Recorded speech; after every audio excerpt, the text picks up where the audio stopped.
આજે ચતુર્થ દિને જ્યારે આપણે પ્રવેશ કર્યો છે ત્યારે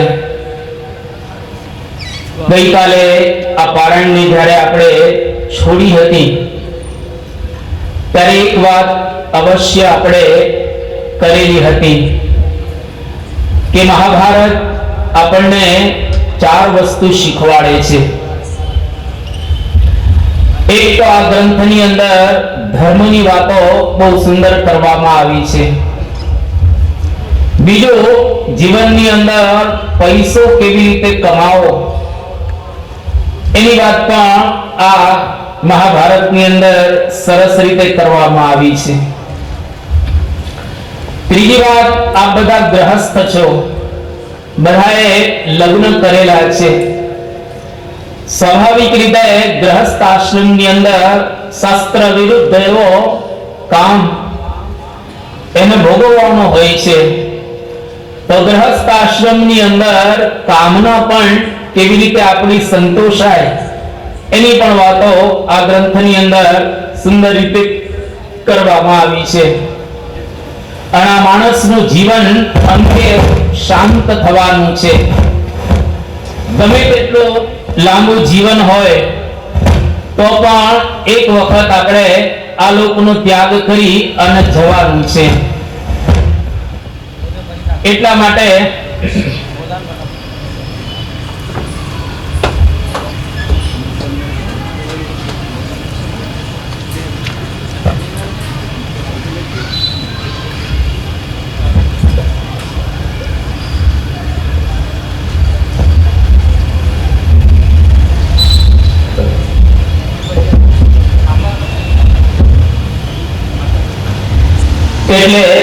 ગમે તેટલું કદાચ લાંબુ જીવન હોય તો પણ અંતે એ શાંત ચોક્કસ થવાનું છે. પરંતુ જતા પહેલા જો ખરેખર આપણી મુક્તિ થાય, મોક્ષ થાય, ભગવાનની બાજુમાં આપણે બેસી શકીએ અને ભગવાનની દિવ્ય મૂર્તિનો આપણે આનંદ પ્રાપ્ત કરી શકીએ, જેને આપણા શાસ્ત્રોની અંદર મોક્ષ કહેવામાં આવે છે. અને મોક્ષ આ શરીર દ્વારા થઈ શકે એમ છે. કદાચ સુંદર ગાયનું શરીર તમને પ્રાપ્ત થયું હોય, જે શરીરની અંદર 33 કરોડ દેવતાઓ રહે છે, એવી આપણા હિન્દુઓની અંદર એક માન્યતા છે. પરંતુ છતાંય ગાય મોક્ષ કરી શકતી નથી. એને મોક્ષ કરવો હોય તો માણસના શરીરની અંદર અવતાર ધારણ કરવો પડે. એટલે મોક્ષ માટે આ એક મનુષ્ય શરીર ભગવાને આપણને આપેલું છે. તો ધર્મ, અર્થ, કામ અને મોક્ષ આ 4 પુરુષાર્થની સિદ્ધિ મહાભારત જેવા પવિત્ર ગ્રંથ દ્વારા થાય છે. એટલી વાત આપણે ગઈકાલે અંતે કરેલી હતી. આજે વાતને આપણે જરા આગળ દૂર સાંધીએ તો ગઈકાલે છેલ્લે જ્યારે આ ગ્રંથને આપણે મૂક્યો ત્યારે અંતરદ્રષ્ટિની, સ્વદ્રષ્ટિની વાતો આપણે સાંભળતા હતા અને છેલ્લે એક સંસ્કારની વાત કરેલી હતી.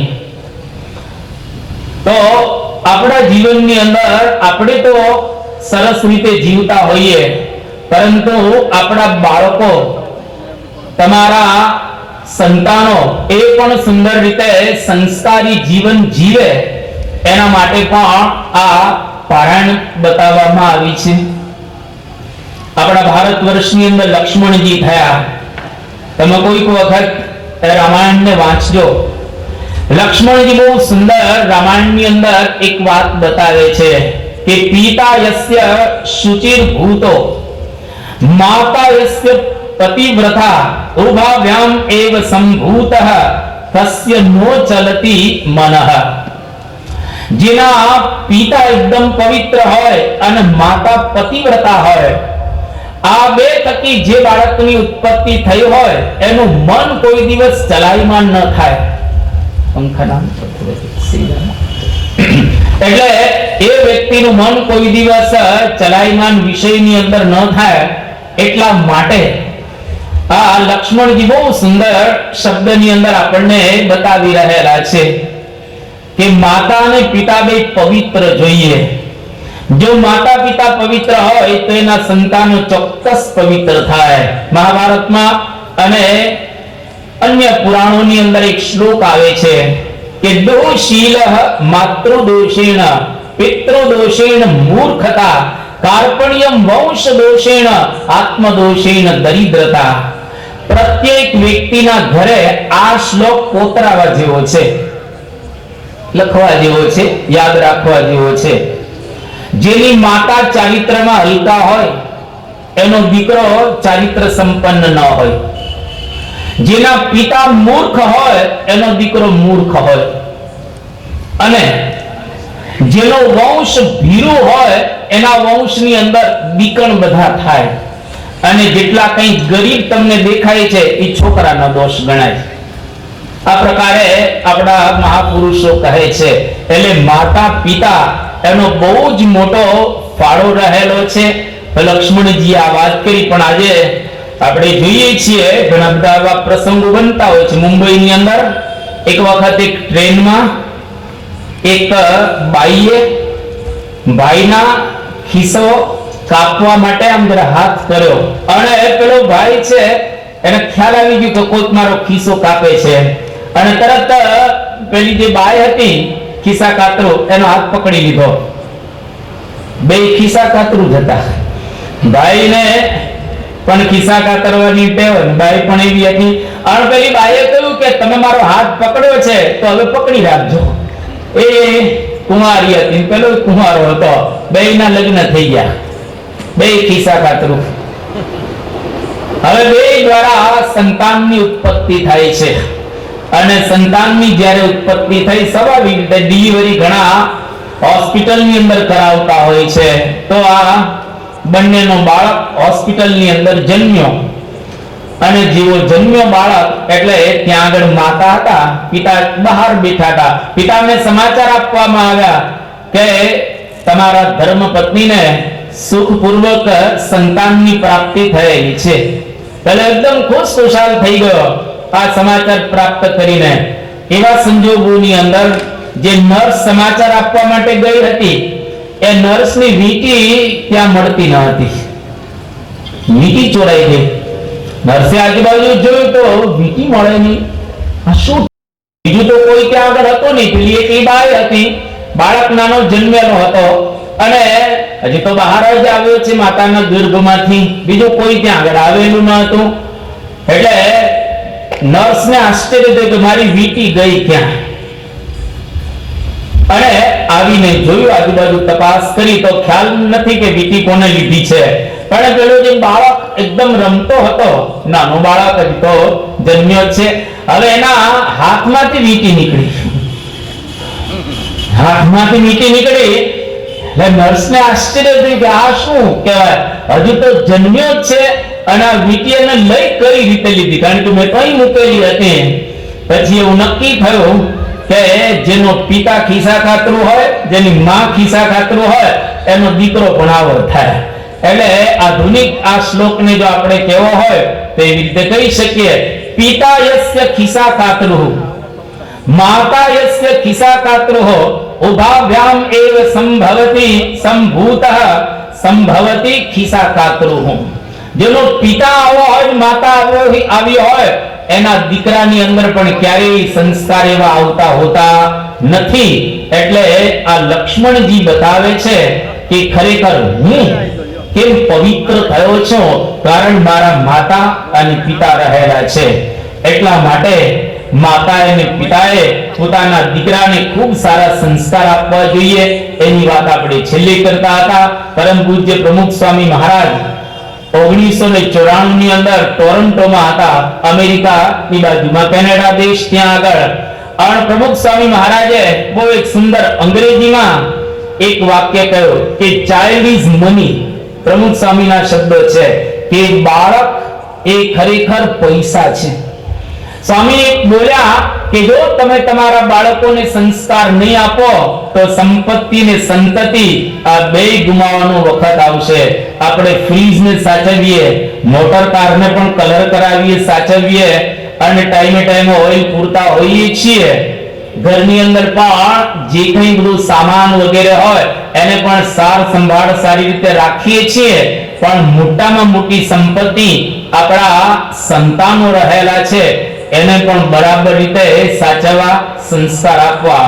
ખલીલ જીબ્રાન અમેરિકાના એક મહાન લેખક, એમણે એક અંગ્રેજીમાં બહુ સુંદર વાત કરી, though your children come through you, કે આ બધા છોકરાઓ સંતાનો તમારા થકી આવે છે, they are not your children, આ તમારા છોકરા નથી, they are children of God, ભગવાનના આ છોકરાઓ છે અને ભગવાન તમારે ત્યાં મોકલે છે.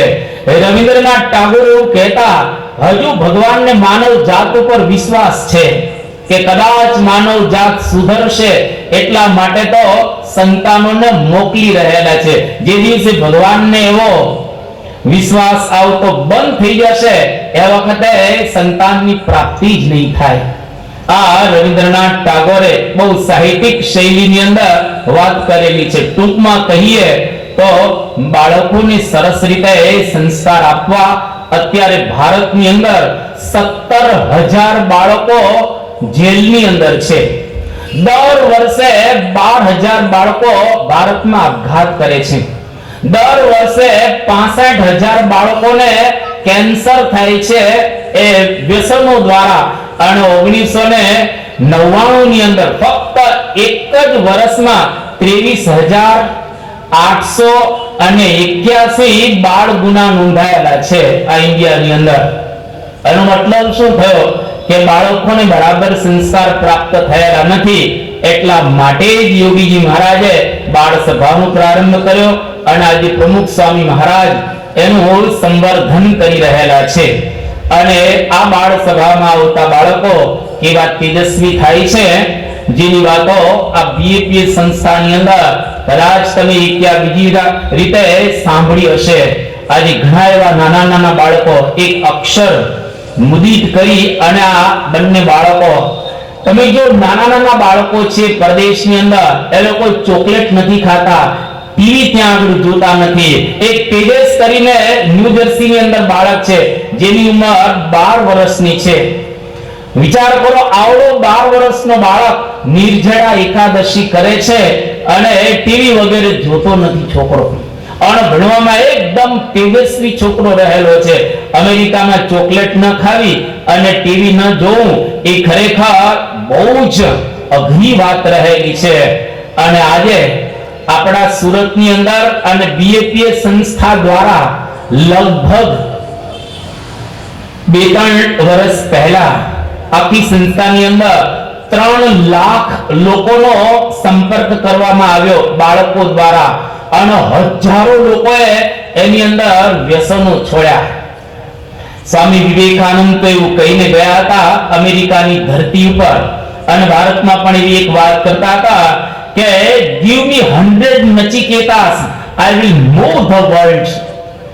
જો તમે મને 100 નચિકેતા જેવા બાળકો આપો તો હું આખી આ દુનિયાને બદલી નાખું. અને વર્લ્ડ કોન્ફરન્સની અંદર જ્યારે વિવેકાનંદ 1893 માં ગયા અને જબરદસ્ત ભારતની સંસ્કૃતિનો પ્રભાવ પડ્યો. એ સ્વામી વિવેકાનંદજી આમ સ્ટ્રીટમાંથી પસાર થતા હતા. સ્વાભાવિક રીતે ત્યાં આગળ અમેરિકનો હોય એટલે આપણો ડ્રેસ જોઈને હસે જ ને, અને આ ડ્રેસમાં આમ કઈ બીજું ડિઝાઇન કઈ ન આવે. આમાં કઈ 365 દિવસ એક જ સરખા રંગનો આ ડ્રેસ, એમાં કોઈ પ્રકારની બીજી ડિઝાઇન નહીં, ઉપર ભાગને આવી રીતે પહેરીને વિવેકાનંદ સ્વામી અમેરિકાની ધરતી પર જ્યારે ઉતર્યા, ઘણા બધા અમેરિકનો એકદમ હસતા હતા. એટલે આ તો બહુ સરસ ભણેલા હતા વિવેકાનંદ. એટલે સેજે એ લોકોને પૂછ્યું કે why are you laughing man, તમે શા માટે હસો છો? ત્યારે વિવેકાનંદ સ્વામી બહુ સુંદર એમને જવાબ આપ્યો. પેલા લોકોએ પણ કહ્યું કે અમે આફ્ટર સીઈંગ યોર ડ્રેસ, તમારો આ ડ્રેસ જોઈ અને અમે હસીએ છીએ, અમને આ જરા આશ્ચર્ય લાગે છે. ત્યારે વિવેકાનંદ સ્વામી એવું બોલ્યા કે ઇન યોર કન્ટ્રી, સરસ શબ્દો, કે in your country tailor makes man perfect, in our country character makes man perfect. કે તમારા દેશની અંદર તમને દરજીઓ મહાન બનાવે છે અને હું એક એવા હિન્દુસ્તાન દેશમાંથી આવું છું જ્યાં આગળ અમને ચરિત્ર અને ચારિત્ર મહાન બનાવે છે, એ અમારો દેશ રહેલો છે. અને વિવેકાનંદ સ્વામીના ચારિત્રને લઈ અને હજારો અમેરિકનો, ત્યારે 3,500 ધર્મગુરુઓ આવેલા આખા વર્લ્ડમાંથી, અને જબરજસ્ત એક પ્રભાવ પડ્યો હતો ભારતીય સંસ્કૃતિનો. અને વિવેકાનંદ સ્વામી વખતે એવું બોલ્યા કે અત્યારે તો હું ભારતમાંથી એકલો આવ્યો છું, પણ આજ અમેરિકાની ધરતી ઉપર એક સમય એવો આવશે મારા જેવા 100 અહીંયા આગળ વિવેકાનંદ આવશે. આવો બોલીને ભૂતે ગયા. 100 સાધુ આ ધરતી પર આવશે ભારતથી એક વખત. અને ખરેખર પરમ પૂજ્ય પ્રમુખ સ્વામી મહારાજે 2004 ની સાલમાં હ્યુસ્ટન અને શિકાગો મંદિરની જ્યારે પ્રતિષ્ઠા થઈ એ વખતે બરાબર એક્ઝેક્ટ 100 કેતા 100 સાધુ લઈને પ્રમુખ સ્વામી મહારાજ ત્યાં આગળ ગયા અને જબરદસ્ત અમેરિકાની અંદર પ્રભાવ પડ્યો. તો ચારિત્રનો પ્રભાવ અતિશય આ દુનિયાની અંદર દેખાય છે. એમ આપણા ઘરની અંદર પણ આપણે ધર્મમય જીવન જીવી અને જો ઘરની અંદર બધાને સંસ્કાર આપવામાં આવે તો ઘરનું વાતાવરણ સુંદર રહે. તમે રામાયણ જ્યારે વાંચશો તો રામાયણની અંદર જ્યારે વાલી મરતો હતો અને વાલીનો દીકરો અંગદ, એ અંગદ એને વાલી બોલાવે છે અને અંગદને બોલાવી અને અંગદનું કાંડું વાલીએ રામચંદ્ર ભગવાનના હાથમાં આપ્યું. અને એ વખતે બહુ સુંદર શબ્દો પણ વાલી કહે છે. તુલસીદાસજીએ રામાયણની અંદર આ શબ્દો નોંધેલા છે. પણ જ્યારે કાંડો વાલી અંગદનું આપતો હતો એ વખતે બહુ સુંદર એની આંખમાં આંસુ હતા વાલીની, અને એ વિદાય લઈને જતા હતા આ લોકમાંથી. ભગવાન રામ દ્વારા મૃત્યુ પામ્યા હતા એટલે એના માટે ધામ તો સુનિશ્ચિત બની ગયો હતો, પરંતુ આજે એને ખેદ એ હતો કે હું તો જાઉં છું પણ મારો જે દીકરો એ કોઈ ખોટા રસ્તે ન જાય એટલા માટે ભગવાન રામને કાંડો આપી અને પોતે વિદાય લે છે આનંદની સાથેનો. ખેદ ટળી ગયો અને એકદમ આનંદ એને થઈ જાય છે. અને બહુ સુંદર તુલસીએ લખ્યું, यह तनय मम सम अस विनय बाल कल्याण प्रद लीजिए, यह तनय मम सम विनय बाल कल्याण प्रद प्रभु लीजिए, ग्रही बाह सुर नर नाह आपन दास अंगद कीजिए, ग्रही बाह सुर नर नाह आपन दास अंगद कीजिए. આ અંગદને તમારો દાસ બનાવો. જ્યારે અંગદને ભગવાને હાથમાં કાંડું લીધું અને વાલીને હાશ થઈ. તુલસીએ બહુ સુંદર ત્યાં એક ચોપાઈ લખી કે વાલી એકદમ પ્રસન્ન થઈ ગયો કે બસ હવે મને કોઈ ચિંતા નથી, કારણ કે મારા પુત્રનું કાંડું મેં રામને આપી દીધું, ભગવાનને આપ્યું અને ભગવાનને કાંડું પકડ્યું. પાછું ઘણી વખત આપે ભગવાન પ્રત્યક્ષ હોય તો પકડે અને પ્રત્યક્ષ ન હોય તો ભગવાનને પ્રાર્થના કરવાની. આજે તો આપણા સદભાગ્ય છે કે આ ધન્ય ધરા ઉપર પરમ પૂજ્ય પ્રમુખ સ્વામી મહારાજ દ્વારા ભગવાન સ્વામિનારાયણ આ પૃથ્વી પર પ્રગટ છે. એટલે આપણે આપણા સંતાનોનું કાંડો પ્રમુખ સ્વામી જેવા સંતને આપીએ, એનો મતલબ કે ભગવાનને આ પહોંચી ગયો આપણો દીકરો.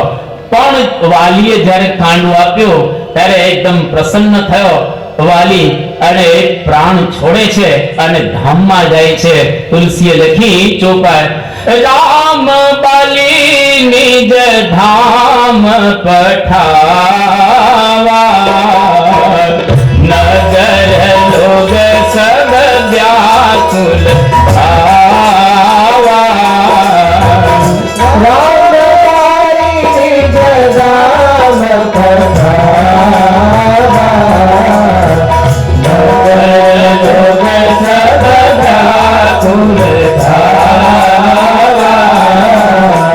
રામ વાલી નિજ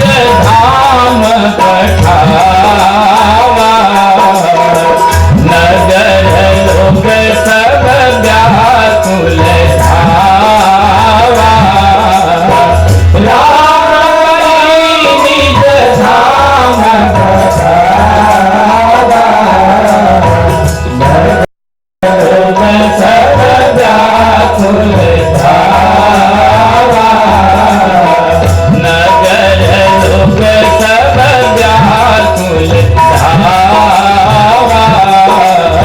नगर लोक सब व्याकुल धावा।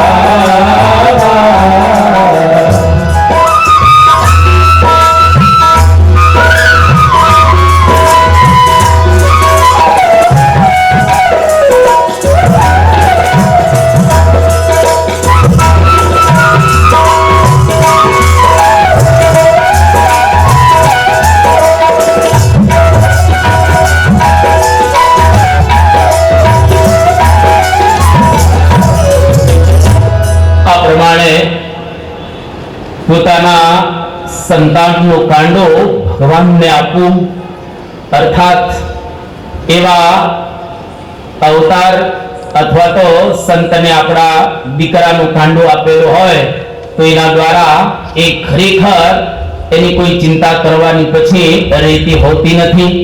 ભગવાન રામે વાલીને પોતાનું ધામ આપ્યું અને અંગદને પણ સુંદર ભગવાન પછી ઘણું બધું ત્યાં આગળ કહે છે, જેની વાતો આપણે અહીંયા આગળ કરતા નથી. પણ ટૂંકમાં આપણા સંતાનોને એવા સંસ્કાર આપવા, અને ત્યારથી પિતાના પર્યાય તરીકે વાલી શબ્દ વપરાય છે. વાલીની સહિત અર્થાત પિતાની સહિત. વાલી સાચો પિતા બન્યો અને એના જીવનની અંદર ખૂબ જ આનંદ પ્રાપ્ત થયો. અહીંયા આગળ મહાભારતનું દૂર સાંધીએ કે ભીષ્મ પિતામહ, જેની વાતો અહીંયા આગળ બહુ જ વિસ્તારપૂર્વક કરવામાં આવી છે. ગંગાના પુત્ર હતા, શાંતનુ રાજા, અને ગંગા દ્વારા જેની ઉત્પત્તિ થઈ હતી. અને ભીષ્મ બહુ જ પવિત્ર હતા. ભીષ્મ જ્યારે પોતે ઉત્પન્ન થાય છે એવા સંજોગોની અંદર આ બાજુ શાંતનુ રાજાને પણ ખૂબ આનંદ થાય છે, કારણ કે બહુ તેજસ્વી હતા. પરંતુ પેલી ગંગા એ અપ્સરા હતી, એ સ્વર્ગની અંદર પાછી ચાલી જાય છે અને શાંતનુ એકદમ ઉદાસ થઈ ગયા.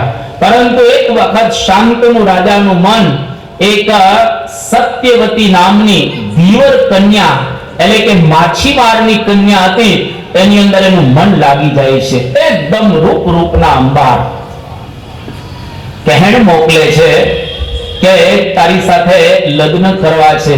એના પિતાશ્રીએ સંમતિ પણ દર્શાવી, પણ સાથે સાથે એક શરત મૂકી કે મારી દીકરીનો જે દીકરો થાય એને જ રાજ સિંહાસન પ્રાપ્ત થાય.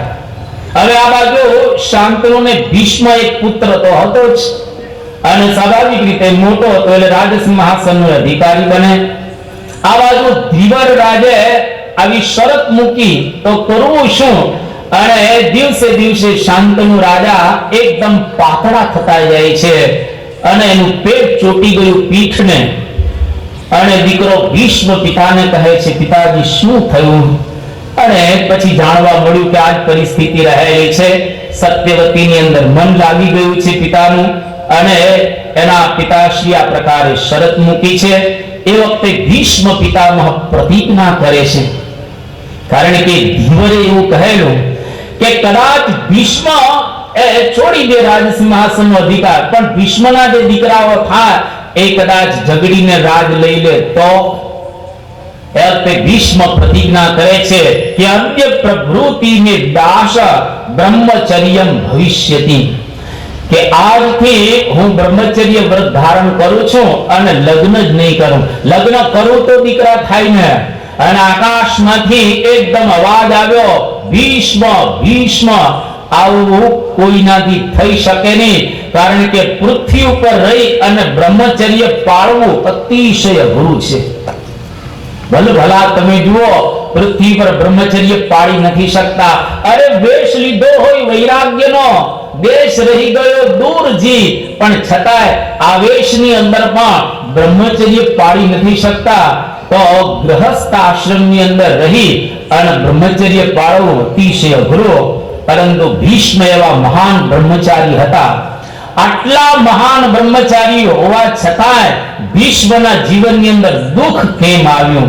આપણે સ્વદ્રષ્ટિની વાતો સમાપ્ત કરી રહેલા છીએ અને જેને કોઈ દિવસ તનથી પાપ નથી કર્યું, જેને મનથી કોઈ દિવસ પાપ નથી કર્યો અને છતાંય ભીષ્મને બાણ શૈયાનું દુઃખ થયેલું છે મહાભારત.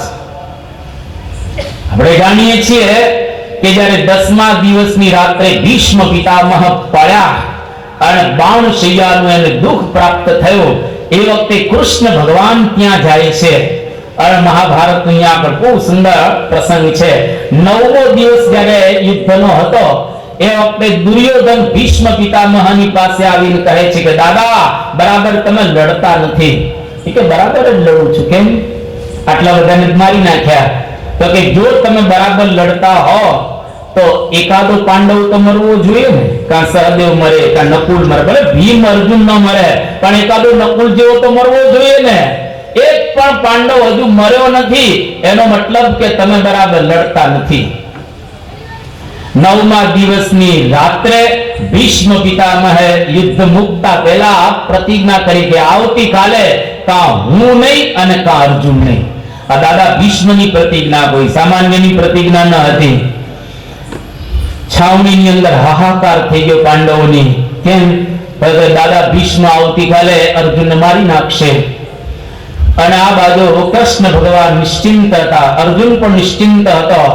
અને કૃષ્ણ ભગવાન હવે ઉપાય કરે છે કે મેં તો યુદ્ધના પ્રારંભમાં પ્રતિજ્ઞા કરેલી છે કે નમે ભક્તઃ પ્રણશ્યતિ, મારો ભક્ત નાશ ન પામવો જોઈએ. અને દાદા ભીષ્મે તો પ્રતિજ્ઞા કરી છે. એ વખતે ભગવાન કૃષ્ણ બે સ્વરૂપ ધારણ કરે છે. એક સ્વરૂપ પોતે જ દ્રૌપદી બની ગયા અને અર્જુનની સાથે રાતવાસો રહે છે, અને બીજા સ્વરૂપે કૃષ્ણ ભગવાન પોતે દ્રૌપદીને લઈ અને દાદા ભીષ્મની છાવણીમાં આવી રહ્યા છે. કારણ કે ભીષ્મ પિતામહે દુર્યોધનને એવું કીધેલું કે આજ રાત્રે 12 વાગે તારી પત્ની જે ભાનુમતી છે એને મારી છાવણીમાં મોકલજે, હું એને આશીર્વાદ આપીશ અભયસ્ત કરીને કે અખંડ સૌભાગ્યવતી ભવ, એટલે તારો સુહાગ સેથો ક્યારેય ભૂસાય નહીં એવા હું એને આશીર્વાદ આપીશ, પછી કોઈ તમારો વાળ વાંકો નહીં કરી શકે. આ બાજુ કૃષ્ણ ભગવાને દ્રૌપદીને વહેલા તૈયાર કર્યા, 12 વાગે જવાના હતા. અને આ બાજુ કૃષ્ણ ભગવાન દ્રૌપદીને લઈ અને થોડાક વહેલા દાદા માળા મૂકે તરત જ આ કાર્યક્રમ થઈ જાય એના માટે કૃષ્ણ ભગવાન દ્રૌપદીને રસ્તામાં સૂચના આપે છે કે જોજે એકદમ ધીરે રહી ઘૂંઘટ કાઢી અને બેસી જવાનું તારા દાદાની સામે.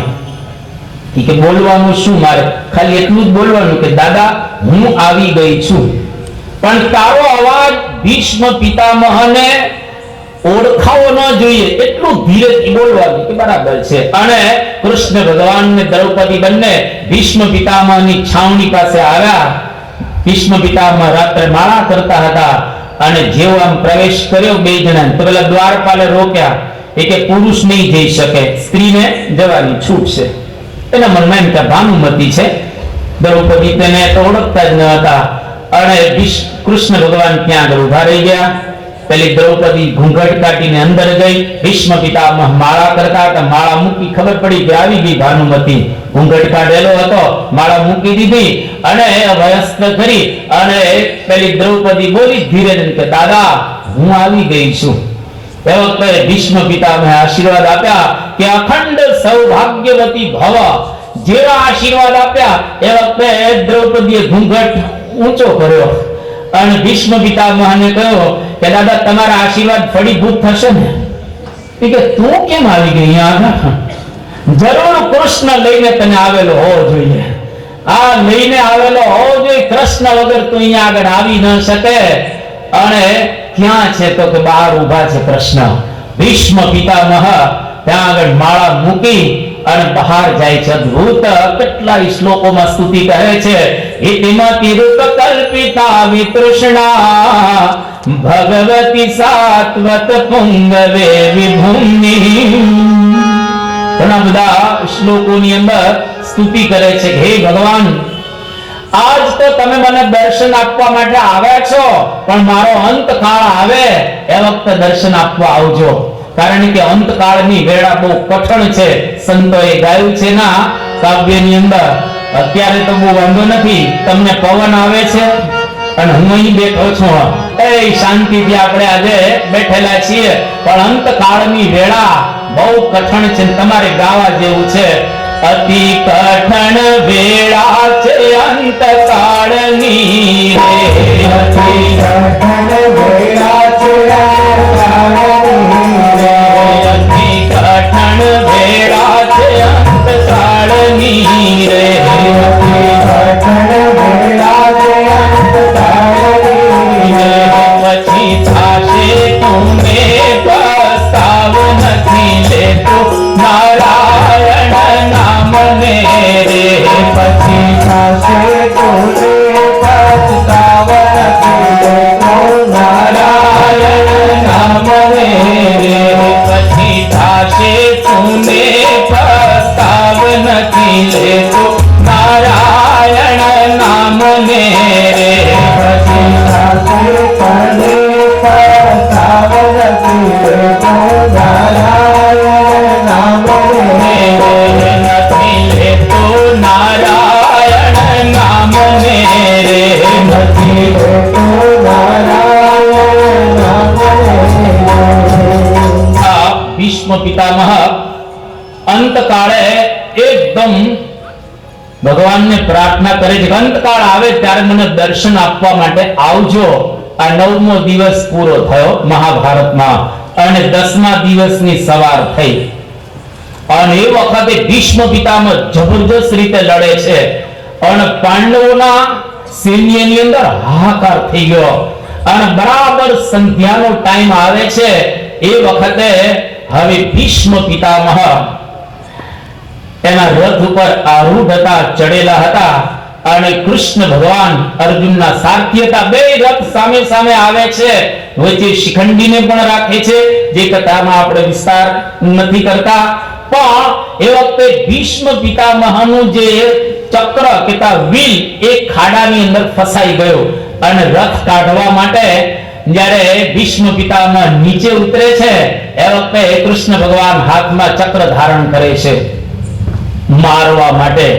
ભીષ્મ, દ્રોણ અને આ બધાને દુર્યોધન, આ ચારને મારવા માટે કૃષ્ણ ભગવાને મહાભારતમાં કપટ કર્યું છે.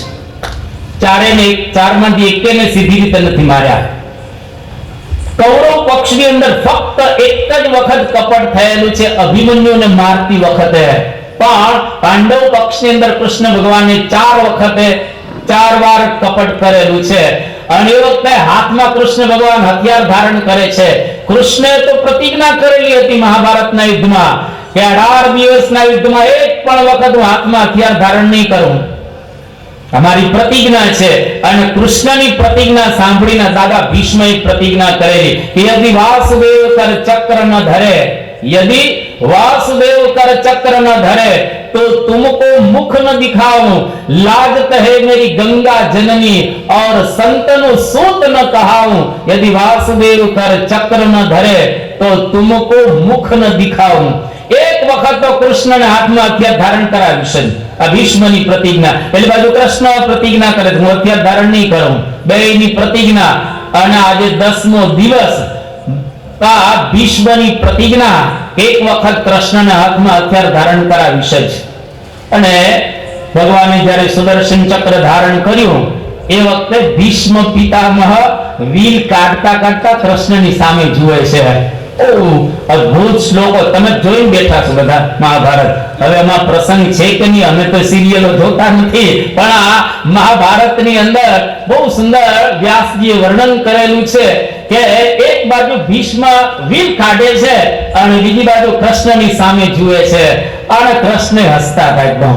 હાથમાં ચક્ર છે, ડાળી ચક્ર. કવિએ કલ્પના સરસ કરી. ડાળી ચક્ર હરી હસી પડ્યો और दियो उत्तर व्रजराय, तोड़ी प्रतिज्ञा मोरी में तोड़ी प्रतिज्ञा काज. કે દાદા તમારી પ્રતિજ્ઞા સાચવવા માટે મેં મારી પ્રતિજ્ઞા તોડી દીધી છે, બાકી હું કોઈ દી હાથમાં હથિયાર ધારણ ન કરું. અને ખરેખર ભગવાન કૃષ્ણ આ પ્રમાણે જવાબ આપે છે. 10મા દિવસે દાદા ભીષ્મ પડ્યા. જેવા પડ્યા એ વખતે આખા કૌરવ સૈન્યની અંદર હાહાકાર થઈ ગયો અને એને બાણ શૈયા ઉપર સુવડાવવામાં આવે. નીચે બાણ છે.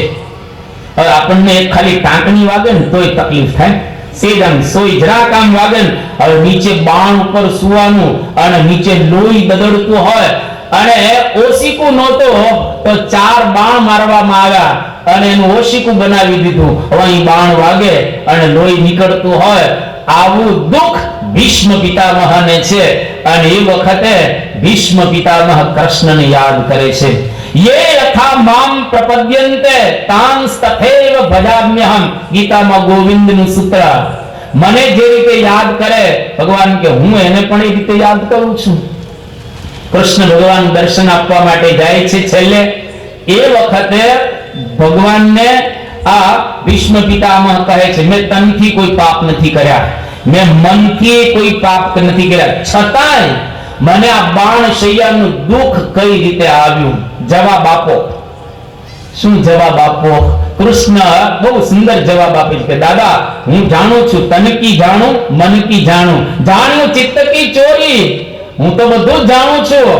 તમને આ બાણ શૈયાનું જે દુઃખ આવેલું છે એનું કારણ ભલે તમે તનથી પાપ નથી કર્યું, તમે મનથી પાપ નથી કર્યું, પણ તમારી હાજરીમાં તમે આંખથી પાપ જોયું છે. તમે જોયું ને પાપ, એનું આ દુઃખ છે. કે કયું પાપ મેં જોયું? કે જ્યારે દ્રૌપદીની લાજ લૂંટાતી હતી, દુષ્ટ દુશાસન દ્રૌપદીની લાજ લૂંટતો હતો. તમારી હાજરીમાં દ્રૌપદીને એવું હતું કે દાદા ભીષ્મ બેઠા છે એટલે મારા વસ્ત્રનું હરણ નહીં કરી શકે દુશાસન, કારણ કે ભીષ્મ મારો પક્ષ રાખશે. પરંતુ એ વખતે તમે શું બોલ્યા હતા? કૃષ્ણ યાદ કરાવે છે કે અર્થસ્ય પુરુષો દાસો દાસસ્ત્વર્થો ન કસ્યચિ. કે હું અર્થનો દાસ છું, હું તો પૈસાનો ગુલામ રહેલો છું. પૈસો કોઈનો ગુલામ નથી, પણ બધા પૈસાના ગુલામ રહેલા છે. મેં દુર્યોધનનું અનાજ ખાધું છે અને પૈસાનો ગુલામ છું એટલે કંઈ કરી શકતો નથી. તમે નીચું જોઈ ગયા હતા અને તમારી હાજરીમાં આ દ્રૌપદીની લાજ લૂંટાણી તમે જોયું ને આ દ્રશ્ય, એને લઈને બાણશૈયાનું દુઃખ છે. એટલા માટે જ ડોંગરેજી મહારાજ કહેતા ખરાબ દ્રશ્ય જોવા નહીં. એક વખત કોઈ જોયે ને આવું પાપ લાગતું, ડોંગરેજી મહારાજ એવું કહેતા કે જે લોકો અઠવાડિયે એક વખત પિક્ચર જોતા હશે ને દશા શું થાય? લોકો હવે તો દરરોજનું થઈ ગયું છે અને હવે તો મોબાઈલમાં બધું આવી ગયું, ઇન્ટરનેટમાં. એટલે હવે આ પ્રમાણે આપણે જો કરતા હોઈએ તો આપણી દશા શું થાય? આ મહાભારત આપણને સમજાવી રહ્યું છે ટૂંકમાં કે ભલ ભલાને દાસ બનાવી દેવાની તાકાત પૈસાની અંદર રહેલી છે. એટલે એ પૈસો જે ઘણા પ્રકારના અનર્થ કરાવે છે. એટલા માટે જ કાર્લ માર્ક્સ એવું બોલતા, જર્મનના તત્વચિંતક અને સમાજશાસ્ત્રી, કે money is the motivational force of the world. આખી દુનિયાનું પ્રેરક બળ કે ચાલક બળ કોણ છે? તો પૈસો. આ પૈસો છે ને બહુ અગત્યનું છે. ગઈકાલે મેં તમને વાત કરી કે પૈસો કમાવો કઈ રીતે, એટલે બધા પ્રેમથી સાંભળવા આવ્યા છે. દરેકને પૈસાદાર તો થવું જ છે. બધા અત્યારે ફરિયાદ એવી કરતા હોય છે કે આ બધા ટાંકા બહુ પડેલા છે. કોઈ કે અમારા 1000 ટાંકા છે, સ્વામી પ્રાર્થના કરજો ને કે આ ટાંકા વેચાઈ જાય. કોઈ કે ભાઈ 2000 ટાંકા પડ્યા છે, પ્રાર્થના કરજો ને ટાંકા વેચાઈ જાય. અમે લોકો દરરોજ બધા સંતો તો ઠાકોરજીને પ્રાર્થના કરે છે અને નીકન વર્ણીને અભિષેક કરે છે કે મંદી જતી રહે. પણ આ ગ્લોબલ ક્રાઇસિસ છે એટલે વૈશ્વિક મંદી રહેલી છે એ જરા ધીરે ધીરે જાય, એમને તરત જાય એવું નથી. પણ પૈસો દરેક વ્યક્તિ ઈચ્છે છે.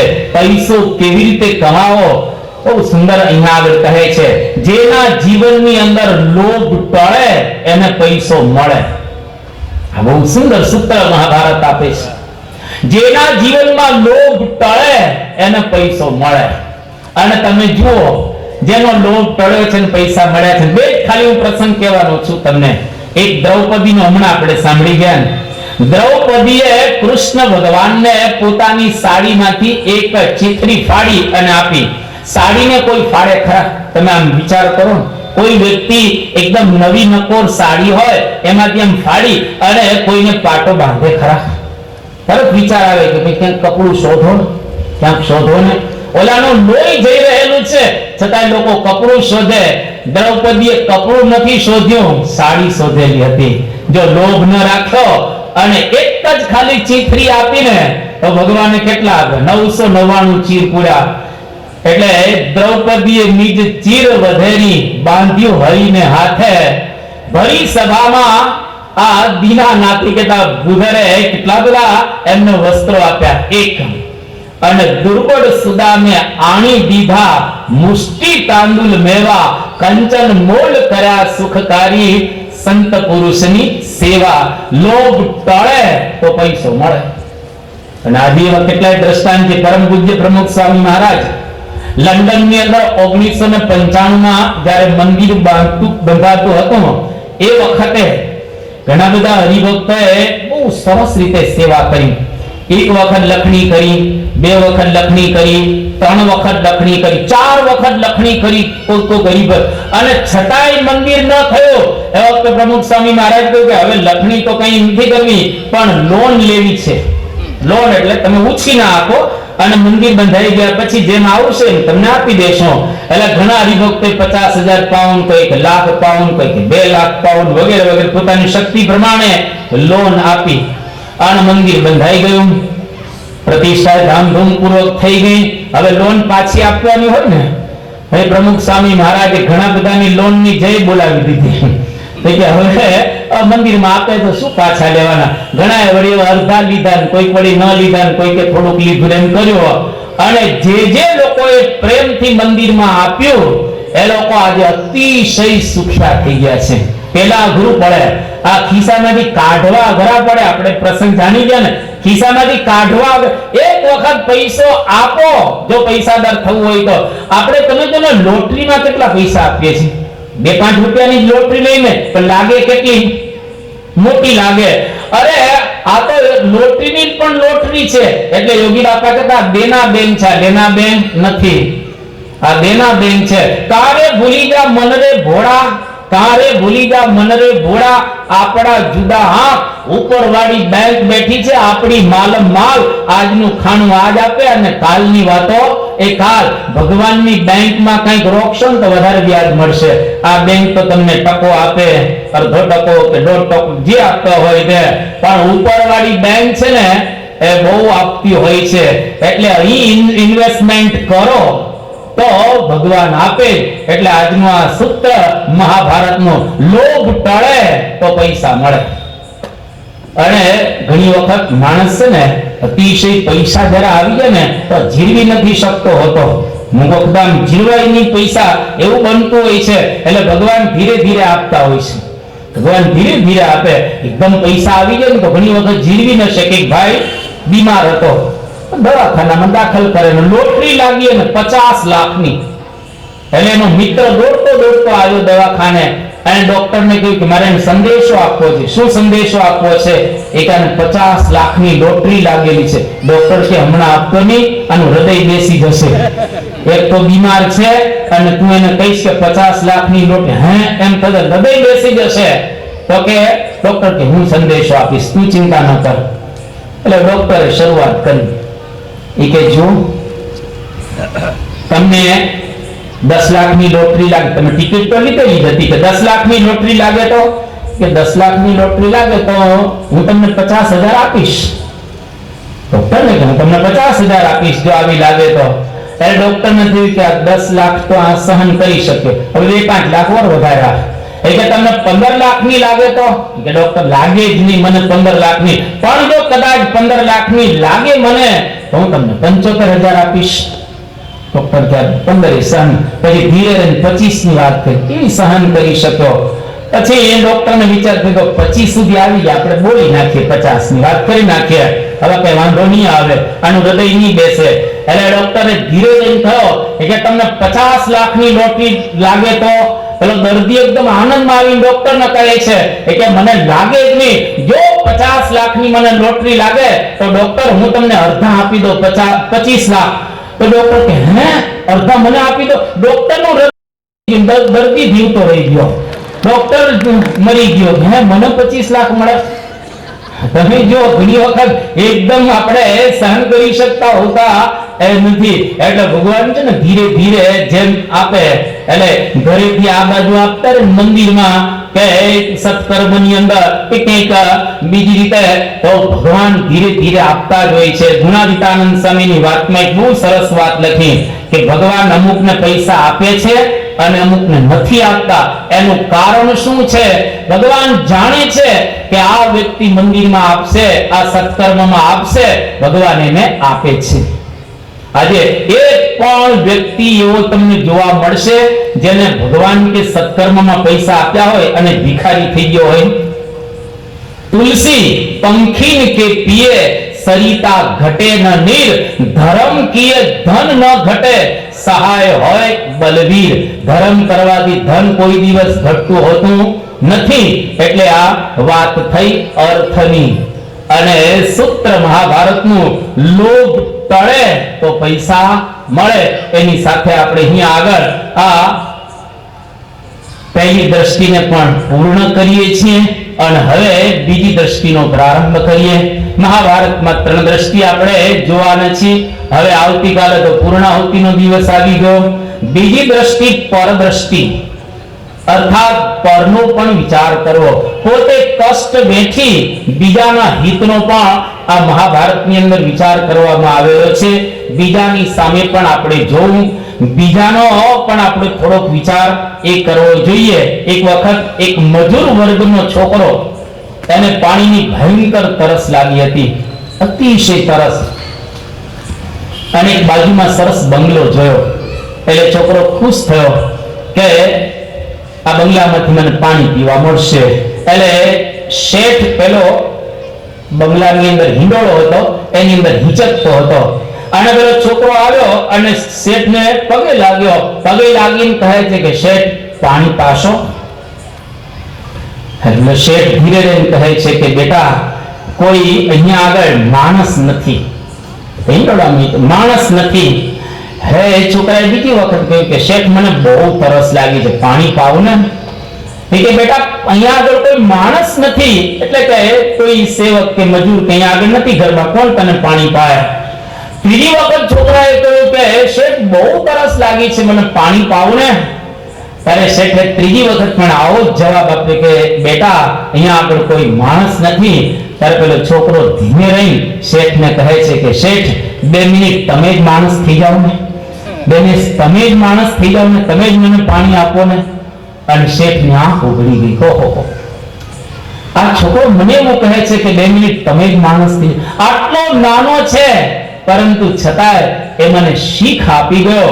એ દિવસથી શેઠ જાગી ગયો અને પોતાની સંપત્તિ સમાજની માટે વાપરે છે અને એ સત્કર્મની અંદર લાગી ગયો. અને શેઠ કહે છે કે હવેથી મારે બીજા માટે કંઈક કરવું છે. બાકી આજે તમે જુઓ માણસ પોતા માટે જ કરતો હોય છે. કવિએ બહુ સરસ વાત કરી કે આપ ઊંચા આવાસો અને અવકાશે ફાળ, આપ ઊંચા આવાસો અને અવકાશે ફાળ, બધે માણસની ગૂંથેલી જાળ. પોતે પોતાને આજ એવો ભૂલ્યો કે નથી માણસને માણસની ભાળ, માણસને માણસનો ખ્યાલ નથી. આજે માણસાઈ ધીરે ધીરે ઓછી થતી જાય છે. એટલા માટે કવિ સુંદરમ એવું બોલે છે કે પૃથ્વી ઉછંગે ઉછરેલ માનવી, હું માનવી માનવ થાવ તો ઘણું. આ સુંદરમના શબ્દો વેદો પોકારી પોકારીને કહે છે મનુર ભવ, તું માણસ થા. પણ આપણે બધા કાળ, સ્વભાવ, સમાજ, પરિસ્થિતિ અને વાતાવરણને લઈ માણસાઈ ભૂલી ગયા છે. બીજાનો વિચાર કરવાનું આપણે ભૂલી ગયેલા છે. એટલે રામાયણ બહુ સુંદર આપણને સદબોધ આપે છે કે કાલ સ્વભાવ કર્મ બરિયાઈ, ભલે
આ પ્રમાણે માણસ આજે સમાજની અંદર જુદી જુદી રીતે માણસાઈ ભૂલી ગયેલો છે.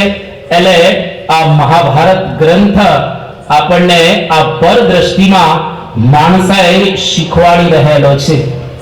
ભગવાન કૃષ્ણચંદ્ર જ્યારે યુદ્ધ પૂર્ણ થઈ ગયું ત્યાર પછી યુધિષ્ઠિરનો રાજ્યાભિષેક થઈ ગયો અને યુધિષ્ઠિર ભગવાન કૃષ્ણની સામે જોઈ અને એક વાક્ય બોલે છે કે ભગવાન પાષાણ એવ નિશ્ચલઃ, જેમ પથ્થર એ હલતો ન હોય એવી રીતે તમે કેમ નિશ્ચલ બની ગયા, કેમ એકદમ સાવ આમ પ્રકૃતિ તમારી કેમ બદલાઈ ગઈ.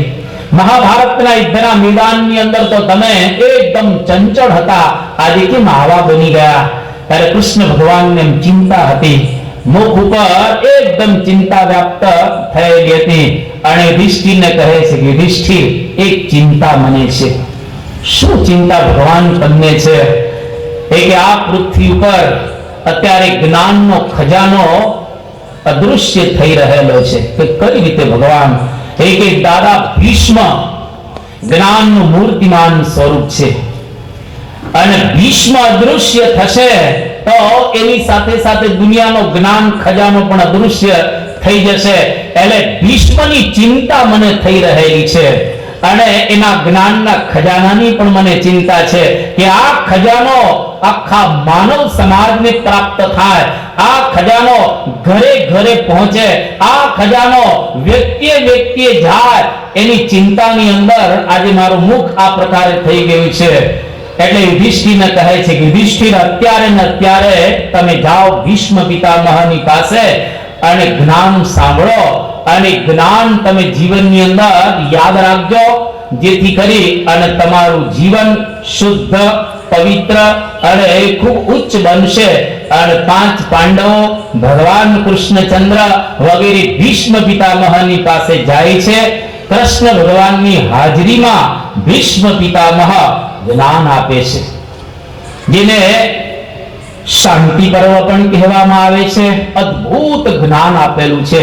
મહાભારત કોક વખત ખોલજો, આમ તો તમને ટાઈમ કદાચ અત્યારે મળશે, કારણ કે મશીનો ન ચાલતા એટલે ટાઈમ મળેલો હોય તો અત્યારે મહાભારત કે રામાયણ કે વચનામૃત કે ભગવાન સ્વામિનારાયણનું જીવન ચરિત્ર આજે તમે જો પ્રમુખ સ્વામી મહારાજ 96 વર્ષની એમની ઉંમર થયેલી છે.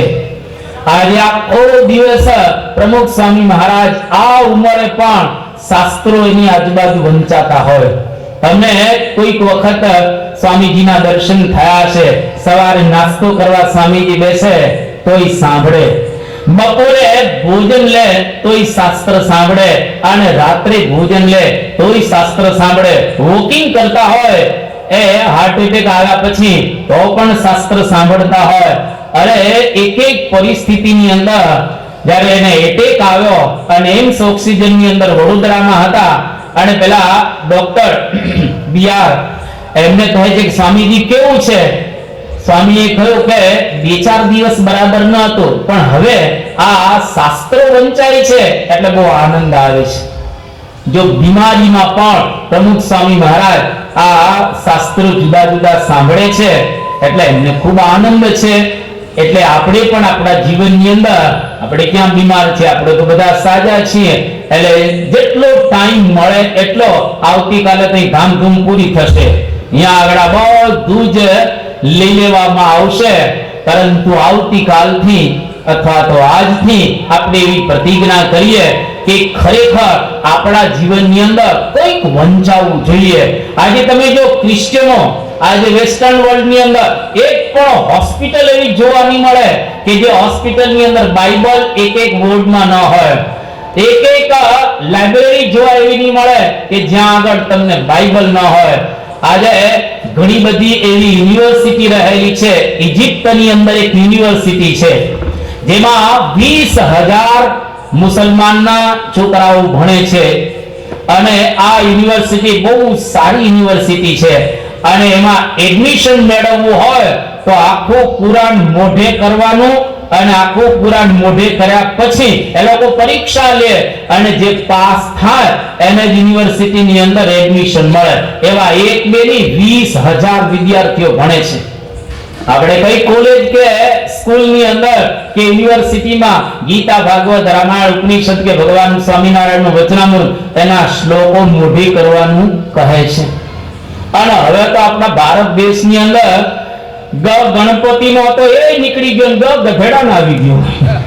ગણપતિનો ગ કાઢીને ગધેડાનો ગ એ આ રાખ્યો છે. તમે વિચાર તો કરો, ધીરે ધીરે આ શાસ્ત્રો ભૂલાઈ જઈ રહેલા છે. ભલે કદાચ આપણે બધાને ન સમજાવી શકીએ, પણ એટલીસ્ટ આપણા ઘરની અંદર તો આ શાસ્ત્રોનું પઠન કરીએ. એટલું જ જો કરીએ, ભગવાન સ્વામિનારાયણનું વચનામૃત છે, જેમાં લગભગ 650 થી વધારે પ્રશ્નો ભગવાન સ્વામિનારાયણને સંતોએ પૂછ્યા હોય અને ભગવાન સ્વામિનારાયણને જવાબ આપ્યા હોય. અદ્ભુત ગ્રંથ છે. તમે કોક વખત ખોલીને વાંચજો. જે પાનું તમે ખોલશો ને, તમારા ઘરના પ્રશ્નોનું એમાં સમાધાન આપવામાં આવશે. તમારી પાસે વચનામૃત જો ન હોય તો આપણું અડાજણ મંદિર છે, અહીંયા આગળ પણ તમે તો અહીંયા આગળ પણ તમને મેળવી આપશે વચનામૃત. અદ્ભુત ગ્રંથ છે. અને જો તમારી પાસે પૈસા હોય તો અમને કહેજો, અમે તમને ભેટ આપશું.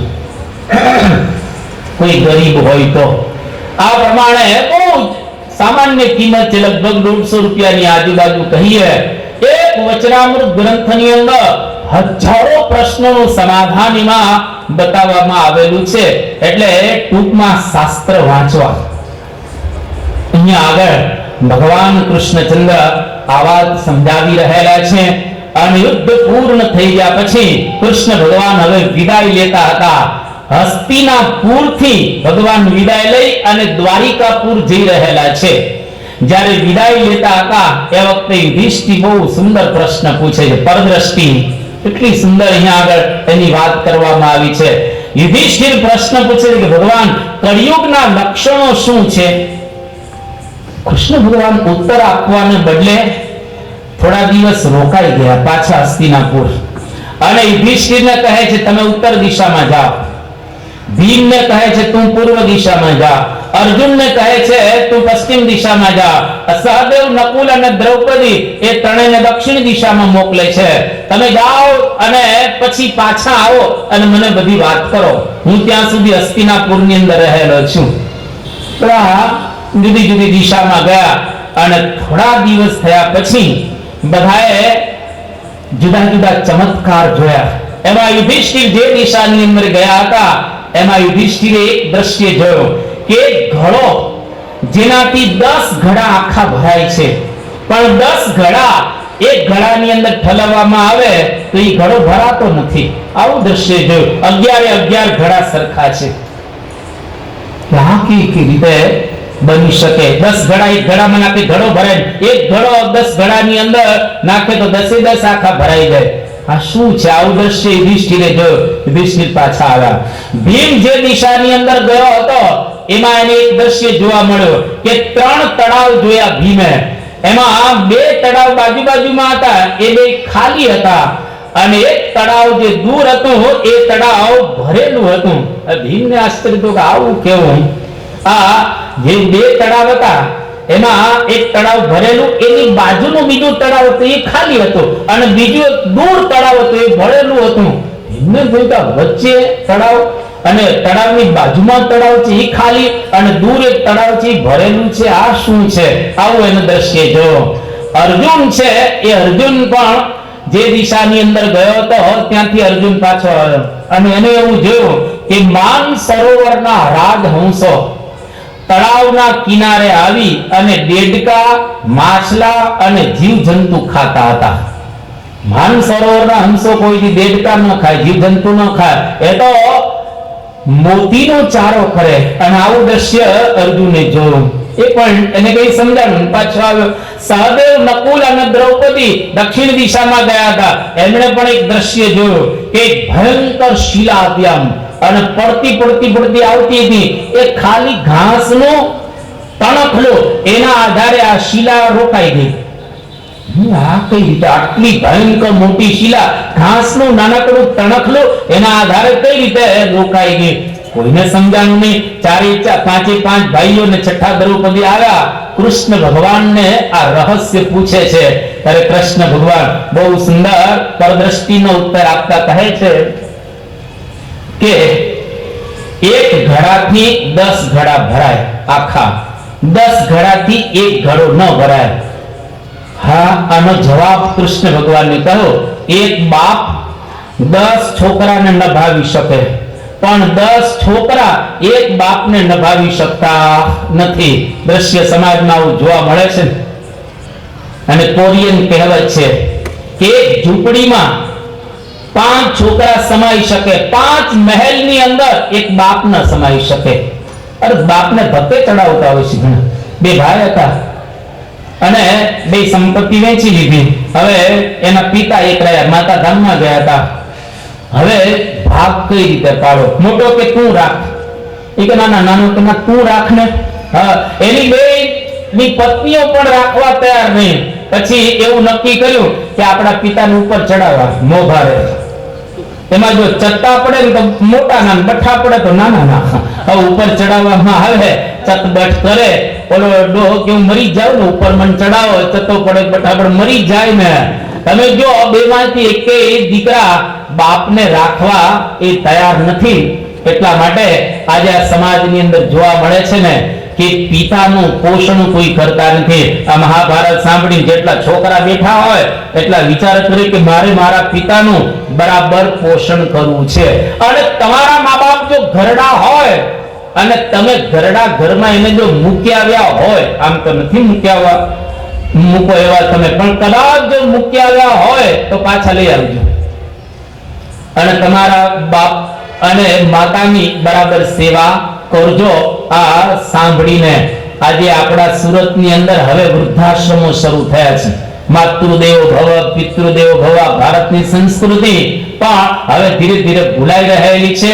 આખા ભારતમાં અત્યારે 500 કરતા વધારે વૃદ્ધાશ્રમો છે. એમાં એકલા મહારાષ્ટ્રની અંદર 203 છે, પણ ગુજરાતમાં કેટલાય રહેલા છે. એટલે જો અહીંયા આગળ સરસ જવાબ કૃષ્ણ ભગવાન આપે છે કે મા બાપનું પોષણ બરાબર કરવું. બીજો જવાબ, 3 તળાવ, એક તળાવમાં પાણી છે, બાજુનું ખાલી, અને જે દૂરનું છે એમાં પાછું પાણી છે, ભરેલું છે. એનો જવાબ કૃષ્ણ સરસ આપે છે. એ કે લોકો નજીકનાને મદદ નહીં કરે, દૂરના કરશે. એક તળાવ છે, બાજુનું તળાવ ખાલી છે અને દૂરનું ભરેલું છે. આજે સમાજમાં તમને જોવા મળશે સગા ભાઈને લોકો મદદ નથી કરતા, દૂરનાને મદદ કરે છે. પાડોશમાં લોકો મદદ નથી કરતા, દૂરમાં લોકો મદદ કરતા હોય છે. એટલા માટે આપણે નજીકનાને મદદ કરવી. પોતાનો ભાઈ હોય, પોતાના પરિવારના સદસ્ય હોય, એને જરૂર મદદ કરવી. આ કળિયુગનું વાતાવરણ કૃષ્ણ ભગવાન આપણને સમજાવી રહ્યા છે. પરનો પણ થોડો ખ્યાલ રાખો. ત્રીજી વાત કે માન સરોવરના હંસો એ તળાવના કિનારે આવી માછલા અને આ બધુંનો ચારો ચરે છે. એનું કારણ અહીંયા આગળ સરસ એનો જવાબ આપે છે. એ કે સમાજમાં કહેવાતા સજ્જનો એ હીન પ્રવૃત્તિ કરશે. આમ એ સમાજની અંદર પોતે સજ્જન તરીકે હશે, પણ એની પ્રવૃત્તિ કેવી હશે? હીન પ્રવૃત્તિ, કેતા નીચી પ્રવૃત્તિ હશે. એટલા માટે સજ્જનોએ સારી પ્રવૃત્તિ કરવી જોઈએ, પણ ખરાબ પ્રવૃત્તિ ન કરવી. અને છેલ્લો જવાબ આપે છે કે આખી મોટી શિલા એ ધસતી આવતી હતી ને તૃણના આધારે ટકી રહી. એનો જવાબ કૃષ્ણ ભગવાન એવો આપે છે કે સમાજ ધીરે ધીરે ભ્રષ્ટ થઈ રહેલો છે. અનીતિ, અધર્મ એ સમાજની અંદર જોવા મળશે, પરંતુ એવા સત્પુરુષો કે સજ્જનો એને આધારે આખો આ સમાજ ટકશે. જેમ મહર્ષિ અરવિંદ એવી વાત કરતા હતા કે one man's purity can save the whole world. એક માણસની પવિત્રતા અને શુદ્ધતા આખી દુનિયાને બચાવી શકશે. અને ખરેખર ડોક્ટર રાધાકૃષ્ણન એવી વાત કરતા હતા કે ભારતમાંથી જો સાધુઓને લઈ લેવામાં આવે તો ભારત દેશ અને દુનિયા ક્યારની નાશ પામી જાય. એટલા માટે સજ્જનો છે એને લઈને આ સમાજ આજે ટકેલો છે. તો આજે એવા કેટલાય સંતો છે આપણા ભારતની અંદર. તો અત્યારે લેટેસ્ટ આંકડો 23 લાખ સંતો છે. હમણાં છેલ્લો આંકડો આપણે કહીએ 23 લાખ સંતો રહેલા છે. પણ એટલું યાદ રાખવું કે પ્રણામ 23 લાખને કરવાના, પણ માથું અર્પણ કરવાનું હોય તો એમાં જરા વિચાર કરવાનો કે બરાબર સાચા સાધુ છે ને. બાકી તમે તો ઘણા ફરતા હોય. ભાઈ હતો ઘંટી ટાંકતો હતો ગામડામાં, હવે ઘંટી આઉટડેટ થઈ ગઈ. જૂનું દ્રષ્ટાંત છે. એને વિચારતો કે મળવા ધંધામાં મજા નથી બરાબર, કંઈક આપણે ધંધો બદલીએ. બધા ધંધા તપાસ્યા. બેસ્ટ કોઈ બિઝનેસ હોય તો કયો? સાધુનો. આમાં કોઈ ઇન્વેસ્ટમેન્ટ કરવાનું નહીં, અને આપણે કપડા પહેરીએ લોકો આમ વાહ વાહ કરવા મળી જાય. આવો આવો મહારાજ. પોતાની જાતે જ કપડા પહેરી લીધા, મુંડન કરાવ્યું વ્યવસ્થિત રીતે. સંતો આપણે તેરસે કરાવતા હોય. પેલા મુંડન કરાવ્યું, નીચે ધોતી પહેરી લીધું, પગદા કર્યું અને ચોટલી રાખી અને આમ ગામમાં આ સાધુ ગયો આમ પહેરી પોતાની જાતે જ બનેલો હતો. અને ડોશીમાં આમ દૂરથી જોઈ ગયો, વાહ સાધુ આવ્યા. હમણાં જ પારણ સાંભળીને આવ્યું છું. આ બીએપી સ્વામિનારાયણ મંદિર કનકપુર જીઆઈડીસી ની અંદર તમારે પારણ સાંભળીને આવેલી છું. અને એ સાધુને જોયા ડોશીને, ઓ મહારાજ યહાં આઈએ યહાં આઈએ. બોલો કે 20 વર્ષથી કોઈ ભાવ પૂછતું નહોતું. વેરી ફર્સ્ટ ડે, પહેલો દિવસ છે, લોકો આપણને બોલાવવા મળ્યા. ખુશખુશાલ થઈ ગયો. ડોશીમાનો ભાવ સારો હતો પણ સ્થિતિ સારી નહીં. એટલે અંદર બેસાડ્યા અને ડીશ આપી. એની અંદર બાજરાનો રોટલો મૂક્યો, 2 દિવસનો ટાઢો. પેલા મનમાં એમ કે પીઝા લાગે છે, એટલે નવો નવો થયો ને. અને એમાં વાટકાની અંદર ખાટી છાશ 2 દિવસની, કારણ કે સ્થિતિ સારી નહોતી એટલે ખાટી છાશ, બાજરાનો રોટલો. ભૂખ તો પેલા લાગેલી હતી. બાજરાનો રોટલો મોઢામાં મૂકી અને એક ઘૂંટડો યોગી બાપા કે પીધો છાશનો. એટલી ભયંકર ખાટી હતી, તાજુ મુંડન કરાવેલું ચોટલી સીધી ઊભી થઈ ગયા. અને ડોશીમાં બહાર જોતા હતા આકાશમાં. સાધુ કે ડોશીમાં શું જુએ? કે જુએ જ ને, હમણાં જ પારાયણ સાંભળીને આવી છું. જો સાધુને જમાડવામાં આવે તો આકાશમાંથી વિમાન આવે. ડોશીમાં અંદર આવતા અંદર વિમાન તો નહીં આવે, પણ આકાશમાંથી પથરા પડશે. પથરા નિષ્કુળાનંદ સ્વામીએ ગાયું એના કાવ્યની અંદર કે આવા સાધુને જો જમાડવામાં આવે, આ તો ઘંટી ટાંકતા હતા તો સાચા તો હતા નહીં, અને આવા સાધુને જો જમાડવામાં આવે, નિષ્કુળાનંદ સ્વામીએ સરસ ગાયો, જે જમાડીએ તે પણ જાય સાધુ જે હરામીએ, જે જમાડીએ તે પણ જાય સાધુ જે હરામીએ, જે જમાડીએ તે પણ જાય સાધુ જે હરામીએ, જે જમાડીએ તે પણ જાય સાધુ જે હરામીએ. એના દર્શન તો દુઃખ દેણ થાય તો નથી જીએ. એના દર્શન તો દુઃખ દેણ થાય તો નથી જીએ. જે જમાડીએ પણ જાય સાધુ જે હરામીએ, જે જમાડીએ તે પણ જાય સાધુ જે હરામીએ. કે જે જમાડીએ એ પણ જાય. તો ઘણી વખત આવા સાધુઓ સમાજની અંદર હોય, પણ આપણો હિન્દુસ્તાન પવિત્ર દેશ છે. કદાચ 5-25 જણા ભૂલ કરે એનો મતલબ એવો નથી કે સાધુ સમાજ આખો એવો થયો. સારા પણ સાધુ સમાજની અંદર હોય છે, જેને લઈ આજે દુનિયા પોતાનું મસ્તક ઊંચું કરી શકે. તો આજે આપણા તો સદભાગ્ય રહેલા છે એવા સાચા સંત પરમ પૂજ્ય પ્રમુખ સ્વામી મહારાજ એક વખત દર્શન કરી આવજો. આજે ખાસ ચોથા દિવસે તમને અપીલ કરું છું, આમ તો મોટા ભાગના પ્રમુખ સ્વામી મહારાજના દર્શન કરેલા જ હશે, પણ જો જીવનમાં આવા સંતના દર્શન ન કર્યા હોય તો અત્યારે તો સ્વામી દર્શન નથી આપતા સારંગપુરની અંદર, પણ થોડા દિવસ પછી દર્શન આપશે.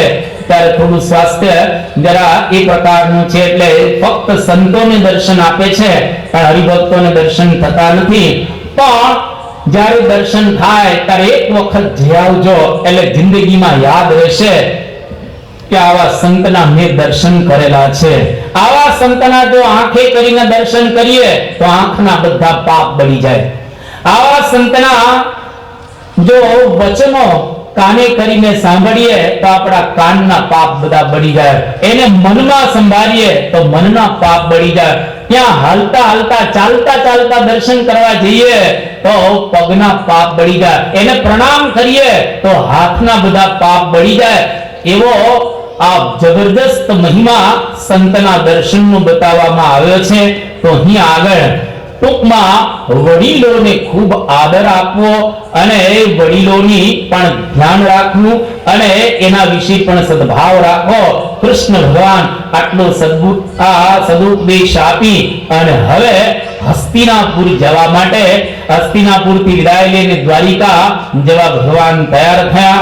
અને હવે અહીંયા આગળ એક પ્રકરણ બદલાય છે મહાભારતમાં. જે પ્રકરણને જો નામ આપવું હોય તો એવું આપણે આપી શકીએ, પારિવારિક એકતા. જે પરિવારની અંદર આપણે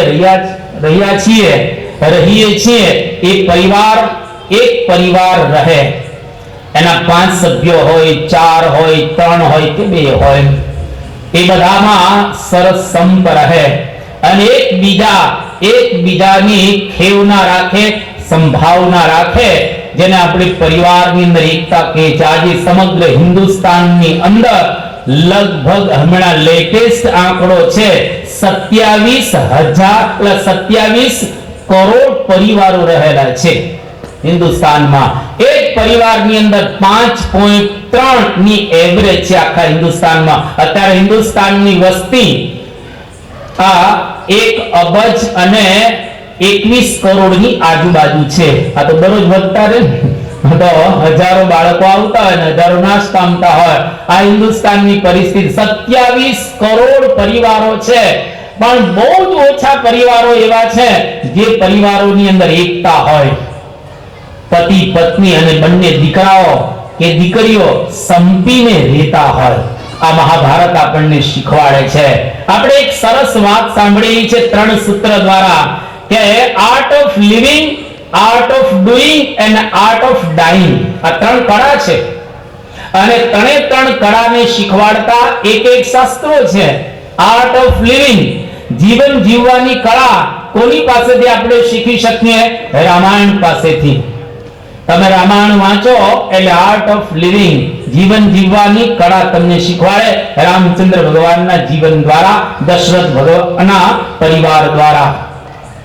અને આર્ટ ઓફ ડાઈંગ, મરવાની પણ એક કળા છે. મરવાનું તો નક્કી છે, કોઈ બચવાનું તો નથી, પણ એટલું જ વાસ્તવિક રહેલું છે. કાળની કરડી નજર સામે કોઈ બચવાનું નથી. આજ તો ફૂટી છે પ્યાલી અને કાલે કુંજો ફૂટશે. કઈક લાખો ચાલ્યા ગયા, નજર પણ રડતી નથી, અને કઈક લાખો ચાલ્યા જશે, નજર પણ પડતી નથી. તારી સંપત્તિનો અભિમાન ન કરો માનો, અહીં તો સિકંદર શાહ જેવાની કબરે જડતી નથી. કેટલાય લોકો વિદાય લઈ અને ગયેલા છે. એટલા માટે બહુ ટૂંકું જીવન છે. આપણે શરૂઆત કરેલી હતી ને ત્યારે એવું લાગતું હતું કે આ ક્યારે પૂરું થશે, ને આવતીકાલ પૂરું થઈ ગયું. કઈ તમે ત્યારે ઉપડી જવાના છીએ, આપણે કઈ નક્કી નથી. એટલા માટે કવિએ સરસ વાત કરી કે જિંદગી આ નાની, એની નાની શી કહાની. મહાજ્ઞાની કહે ફાની તો થવાની, વર્ષ સોની જિંદગાની, અડધી ઊંઘમાં જવાની. હમણાં સુઈ જશું આપણે, પ્રસાદ લઈને સરસ પ્રસાદ આપણને પ્રાપ્ત થવાનો છે. પ્રસાદ લઈને શાંતિથી સુઈ જશું. અડધી ઊંઘમાં જવાની અને અડધી જે રહી એની કથની કહેવાની. બાળપણાની નાદાની ખેલકૂદમાં જવાની. તો એક બાળક પેલો ચશ્મા વાળો બેઠો છે વચ્ચે, એ તમે જુઓ એને આ કઈ સમજાતું નહીં, કયો ગ્રંથ હાલે એને પૂછજો, કઈ ખબર નહીં હોય કે મહાભારત મર્મ ચાલ, જે મર્મ ચાલતો હોય તે પૂરું કરો, પ્રસાદ છે અગત્યનો એના માટે, એના માટે પ્રસાદ જ અગત્યનો છે. તો બાળપણાની નાદાની ખેલકૂદમાં જવાની અને જોતા જોતા મસ્તાની જુવાની આવવાની. જુવાન છોકરા બેઠા છે, થોડી ગરમી થાય છે સ્ટેજ ઉપર, પણ છતાંય શાંત ચિત્તે બધા બેઠેલા છે. જોતા જોતા મસ્તાની જુવાની આવવાની, આવીને એના બેસવાની, નાચવાની, કૂદવાની, અત્તરોની મહેક મહેકવાની, જવાની તું જવાની, અને જતા જતા કાનમાં કહેવાની કે હવે હું નથી રહેવાની. જુવાની તું જવાની, અને જતા જતા લાત મારવાની અને બુઢાપાની નિશાની દેખવાની, આંખે ન દેખવાની, કાને ન સાંભળવાની, અરીસામાં જોતા બાપ દાદાની યાદ આવવાની, માટે કરી લો કમાણી, આજે મુક્તિ પામવાની. ખરેખર મુક્તિ પામવા માટે એક અવસર આપણને પ્રાપ્ત થયેલો છે અને દરેક જવાના છે, કોઈ બચવાનું નથી. એટલે આ પરિવારની અંદર આપણે મૃત્યુ તો પામવાના છીએ, બધા જવાના છીએ, પણ કેટલાય પરિવારો આજે પેલા ભાંગી ગયા છે. સોફા સરસ હોય, ટીવી નું બોક્સ પણ સારું હોય, અંદર ઇન્ટરનેટ વાળો મોબાઈલ પણ બધાની પાસે હોય, સેમસંગ ગેલેક્સી S7H હમણાં નવો આવ્યો, જાહેરાતમાં લોકો લખેલું છે સેમસંગ ગેલેક્સી 7H, અને નીચે એક વાક્ય સરસ લખી છે કે રીથિંક, ફરીવાર વિચારો, what a phone can do. Phone શું કરી શકે, બીજી વાર તમે જરા વિચારો. રીથિંક, બીજી વાર વિચારો તમે, ફોન શું કરી શકે. કદાચ કોઈકની પાસે હશે પણ ખરો અહીંયા આગળ આ સભાની અંદર, પણ તમે જો આ ટેકનોલોજીના યુગની અંદર બધું જ ઘરમાં હોય, રાચ રચેલો, પરંતુ છતાંય ઘર ભાંગી જાય છે. પ્રવીણ મહાજન અને પ્રમોદ મહાજન બે સગા ભાઈ ને, બરાબર. પ્રવીણ મહાજનને કોને, પ્રમોદ મહાજનને કોને મારી નાખ્યા? એનો જ ભાઈ પ્રવીણ મહાજને પિસ્તોલથી ઉડાડી દીધો. મુકેશભાઈ અંબાણી અને અનિલભાઈ અંબાણી એક જ ઘરમાં રહેતા હતા ને. ધીરુભાઈ અંબાણી ધામમાં ગયા ત્યારે એક જ ઘરમાં રહેતા હતા. આજે બે કેમ જુદા થઈ ગયા? શું થયું? ખાવાનું ખૂટી ગયું? એ લોકોની સંપત્તિ ઓછી છે, બે ભાઈ ઝઘડા કરે, એની પાસે શું સંપત્તિ નથી. હમણાં લેટેસ્ટ મેગેઝિનમાં એક આવેલું હતું, મુકેશભાઈ અંબાણીની પાસે 3.5 લાખ કરોડ છે અને અનિલભાઈ અંબાણીની પાસે 2.5 લાખ કરોડ છે.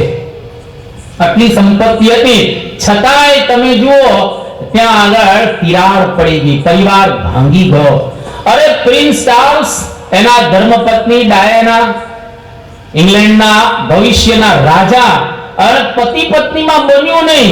તમે જો છૂટાછેડા થયા અને આ ડાયના એ કોઈ ડોડીને પરણવાની હતી, પણ વચ્ચે એક્સિડન્ટ થઈને ધામમાં જતી રહી. વિચાર કરો, રાજ પરિવારની અંદર ત્યાં શું ખૂટી ગયો, અને લોકોની પાસે કેટલો ખજાનો છે. ઇંગ્લેન્ડ બકિંગહામ પેલેસ દુનિયાના સારા પેલેસ ગણાયને, જોમો કેન્યાટાનો, આ બાજુ બ્રુનેઈનો સુલતાન, બકિંગહામ પેલેસ, આ બધા ટોપ પેલેસ ગણાય દુનિયાના.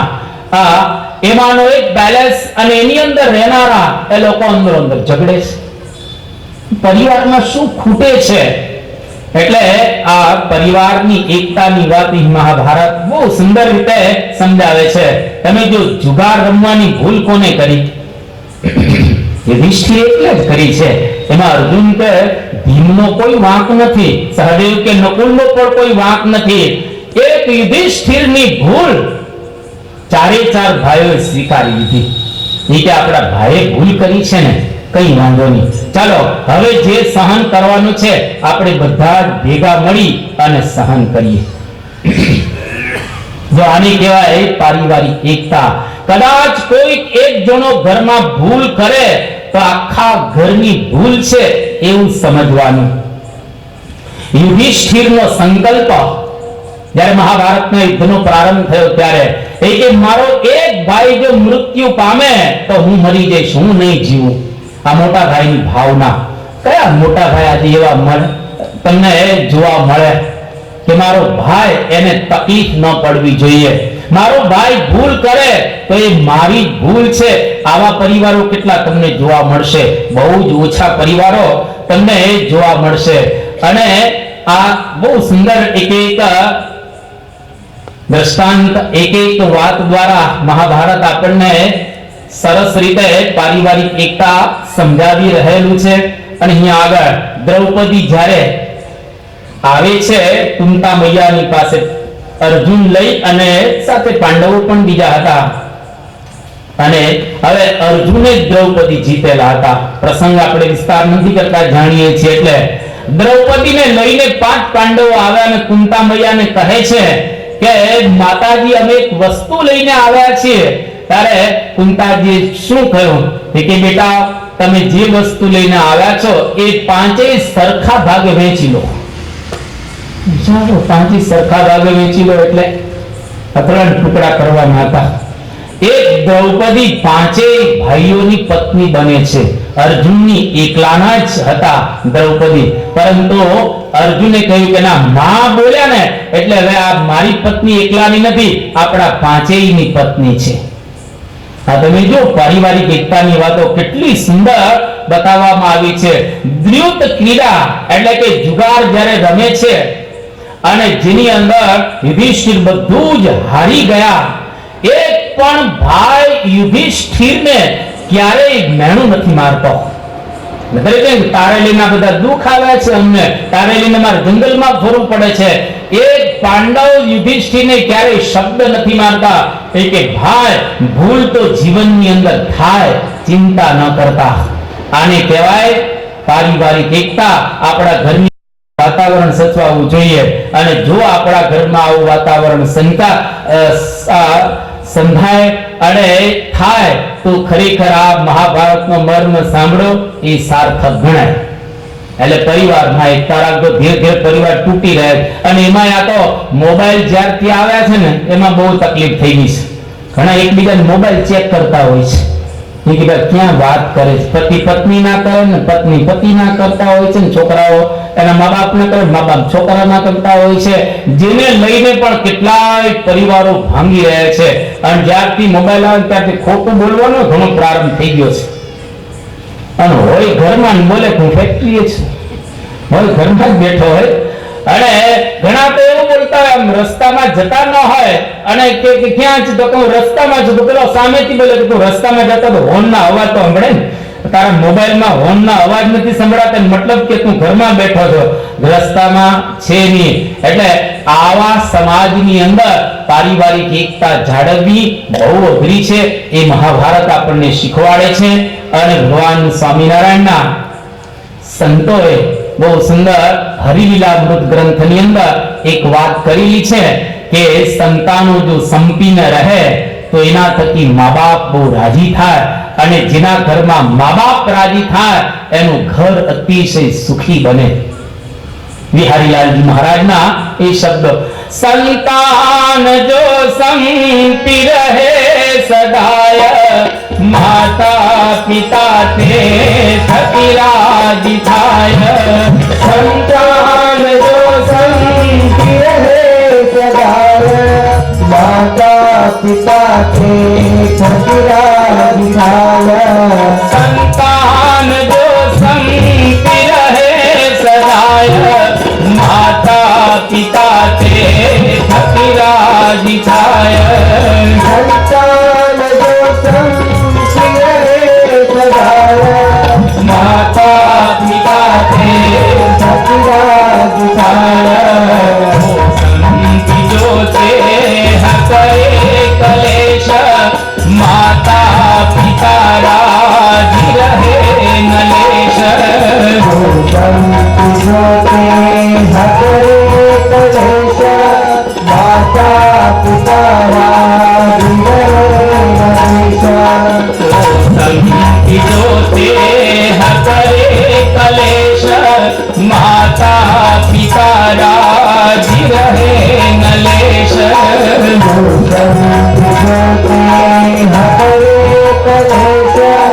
માતા પિતા રાજી રહે નલેશ. માતા પિતા રાજી રહે નલેશ.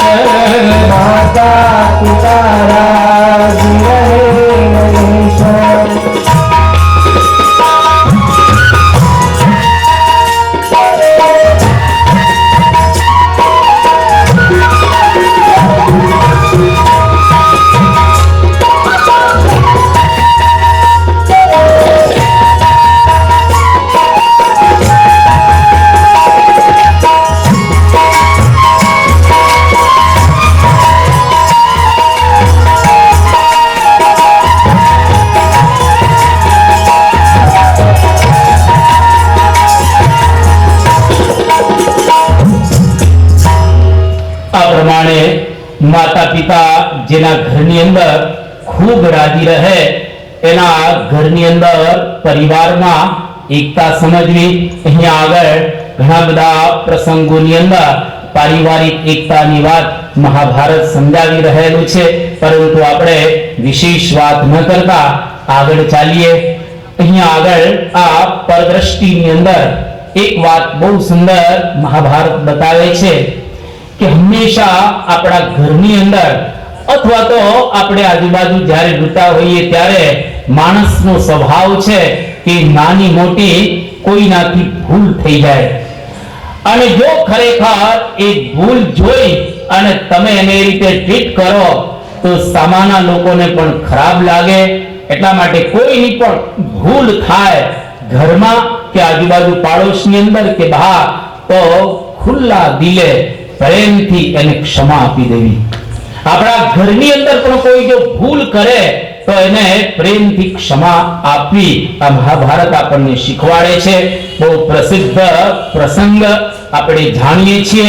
જ્યારે મહાભારતનું યુદ્ધ પૂર્ણ થયું એ વખતે અશ્વત્થામા દ્રૌપદીના 5 પુત્રની હત્યા કરે છે. જ્યારે 5 પુત્ર મૃત્યુ પામ્યા, ભયંકર રુદન દ્રૌપદી કરે છે. મહાભારત એવું કે પથ્થર પીગળી જાય એવું રુદન દ્રૌપદી કરે છે. પરંતુ છતાંય જ્યારે અશ્વત્થામાને અર્જુન બાંધીને લાવ્યો એ વખતે દ્રૌપદી એવું બોલે છે કે મુચ્યતામ એષઃ બ્રાહ્મણો નિતરામ ગુરુહો. આ ભાગવતનો શ્લોક રહેલો છે કે આ ગુરુના પુત્રને છોડી દો, કારણ કે એની માતાનો એકનો એક પુત્ર છે. મારા 5 તો મરી ગયા, એ પાછા આવવાના નથી, પણ આ કૃપીનો એક પુત્ર જો મરી જશે તો એની માં મારી જેમ ખૂબ રડશે, માટે આ ગુરુ પુત્રને છોડી દો. જો વેર વાળવાનો આનંદ એ મહાભારત ના પાડે છે. કોઈ દિવસ વેર ક્યારે વાળવું નહીં. ટોલ્સ્ટોય રશિયાના મહાન તત્વચિંતક કે વેર વાળવાનો આનંદ ક્ષણિક છે, જ્યારે ક્ષમા આપનારની કીર્તિ ચિરાયુ બની રહે છે. એટલે કોઈ દિવસ વેર ભાવના અંદર ન રાખવી. સીતા જ્યારે પાછા આવ્યા અવધની અંદર અને સીતાને જેટલી રાક્ષસીઓએ હેરાન કરેલી હતી, એક પણ રાક્ષસીનું વેર સીતા લેતા નથી. એટલા માટે શાસ્ત્રોના મહાન શબ્દો ક્ષમા ગુણવતામ બલમ. ખરેખર ગુણવાનનું બળ શું છે તો કે ક્ષમા રહેલી છે. એટલે બધાને માફી આપવી, અને તમે જો માફી આપશો તો ખરેખર તમારી કીર્તિ આ વિશેષ ને વિશેષ વધશે. એટલા માટે ભગવાન સ્વામિનારાયણ એક વખત સંતોની પરીક્ષા કરતા હતા. પરીક્ષાની અંદર સંતોને ઘણા બધા મારતા હતા અને ઘણા બધા સંતોને મારી પણ નાખેલા. ત્યારે ભગવાન સ્વામિનારાયણ સંતોને કહે છે કે સંતો, આપણે દુષ્ટ કોઈ મારવા માટે આવે તો આપણે એને થોડાક ડરાવવા અને થોડાક મારવા, આવી જ્યારે વાત કરે છે ત્યારે સંતો ભગવાન સ્વામિનારાયણને કેટલી સુંદર વાત કરે છે. प्यारे ते संत बोलिया महाराज नहीं कहो भूंदो भूंडाई नहीं तज तो भलो भलाई देखे प्यारे ते संत बोलिया महाराज नहीं कहो भूंदो भूंडाई नहीं तज तो भला भलाई देखे प्यारे प्रभु जी बोलिया धन्य धन्य धान्य संत में भड़ भरत कदरज देवा समावन ओढ़ छाया में प्यारे प्रभु जी बोलिया धन्य संत में भड़ भरत कदरज देवा समावन ओढ़ छाया में। आ प्रमाणे भगवाने संतों की प्रशंसा करी और संतों कह્યું કે મહારાજ ભૂંડો ભૂંડાઈ ન તજે તો અમે ભલાઈનો શા માટે ત્યાગ કરી દઈએ? અને ખરેખર જે વ્યક્તિ આવી રીતે સમાજમાં વર્તે અને ઘરમાં વર્તે તો કોઈ દિવસ ક્યારેય ઘરની અંદર પ્રોબ્લેમ ન સર્જાય. હમણાં જાપાનની અંદર એક ઘર છે જેમાં 1000 સભ્યો રહે છે એક ઘરમાં. એટલે એ ઘરના કઈ ઓરડા એટલા મોટા ન હોય, 1000 માણસો રહી શકે, પણ એક પરિવારની અંદર બધા રહે છે. અને એ બધાને જ્યારે પૂછવામાં આવ્યું ત્યારે બધા એક જ જવાબ આપ્યો કે અમે બધા 1000 ભેગા રહી શકીએ છીએ. એનું કારણ સહન શક્તિ, એકબીજાને માફ કરી દેવાનું. બસ. થોડા વર્ષો પહેલા હું સાઉથ ઇન્ડિયાની અંદર પારણી કરવા માટે ગયો હતો. ત્યાં ત્રિવેન્દ્રમની અંદર ત્યાં કચ્છી ફેમિલી છે જેના 164 સભ્યો, વચ્ચે એક મંદિર છે, આજુબાજુ બધા બંગલા છે, બધા એક જ ફેમિલીના આ રહેલા 164 જણા. અને સવારે 164 જણા મંદિરની અંદર આરતી ભેગા થઈ જાય અને સાંજે પોતપોતાના ધંધા ઉપરથી પરવારીને આવે. એ લોકોએ ટાઈમ નક્કી કરેલો છે, એટલે એ ટાઈમે આરતી થાય મંદિરની અંદર અને બધા ત્યાં આગળ ભેગા થઈ જાય. બધા સંપીને રહે છે. આ બધા એક જ કુટુંબની અંદર રહે છે. પણ એ લોકોને જ્યારે પૂછવામાં આવ્યું સાર આટલો કે અમે બધાને ક્ષમા આપી દઈએ છીએ. બસ. અને ખરેખર જો આપણે ક્ષમા આપીએ તો ભગવાન રાજી થાય. જે વાત સંતો આપણને પોકારી અને કહી રહેલા છે કે ક્ષમા થકી ઈશ્વર રાજી થાય, ક્ષમા થકી વિશ્વ બધું જીતાય, ક્ષમા થકી ઈશ્વર રાજી થાય, ક્ષમા થકી વિશ્વ બધું જીતાય, ક્ષમા થકી ઈશ્વર રાજી થાય, ક્ષમા થકી વિશ્વ બધું જીતાય, ક્ષમા થકી ઈશ્વર રાજી થાય, ક્ષમા થકી વિશ્વ બધું જીતાય. સ્વધર્મ સચ્ચાસ્ત્ર વિશે જવાતો, ક્ષમા તજે તે નહીં સાધુ સાચો, સ્વધર્મ સચ્ચાસ્ત્ર વિશે જવાતો, ક્ષમા તે નહીં સાધુ સાચો, સ્વધર્મ સચ્ચાસ્ત્ર વિશે જવાતો, ક્ષમા તજે તે નહીં સાધુ સાચો, સ્વધર્મ સચ્ચાસ્ત્ર વિશે જવાતો, ક્ષમા તજે તે નહીં સાધુ સાચો, ક્ષમા તજે તે નહીં સાધુ સાચો, ક્ષમા તજે તે નહીં સાધુ સાચો. આ પ્રમાણે ક્ષમાની ઘણી વાતો કરતા વિહારીલાલજી મહારાજ એક વાક્ય બહુ સુંદર કહ્યો કે ક્ષમા તજે એ સાધુ સાચો નથી. સાધુના જીવનની અંદર, ગ્રહસ્થના જીવનની અંદર ક્ષમા ભાવના હોવી જોઈએ, જે આપણને મહાભારત શીખવાડે છે. આપણી આખી ગુરુ પરંપરા. એનો ખાલી તમને એક નાનકડા કહીએ કે વડતાલની અંદર બ્રહ્મ સ્વરૂપ શાસ્ત્રીજી મહારાજ હતા અને લગભગ 100 વર્ષ પહેલા વડતાલ સંસ્થામાંથી બ્રહ્મ સ્વરૂપ શાસ્ત્રીજી મહારાજ એ પોતે જુદા પડ્યા અને એમણે આ બીએપીએસ સંસ્થાનો પ્રારંભ કર્યો.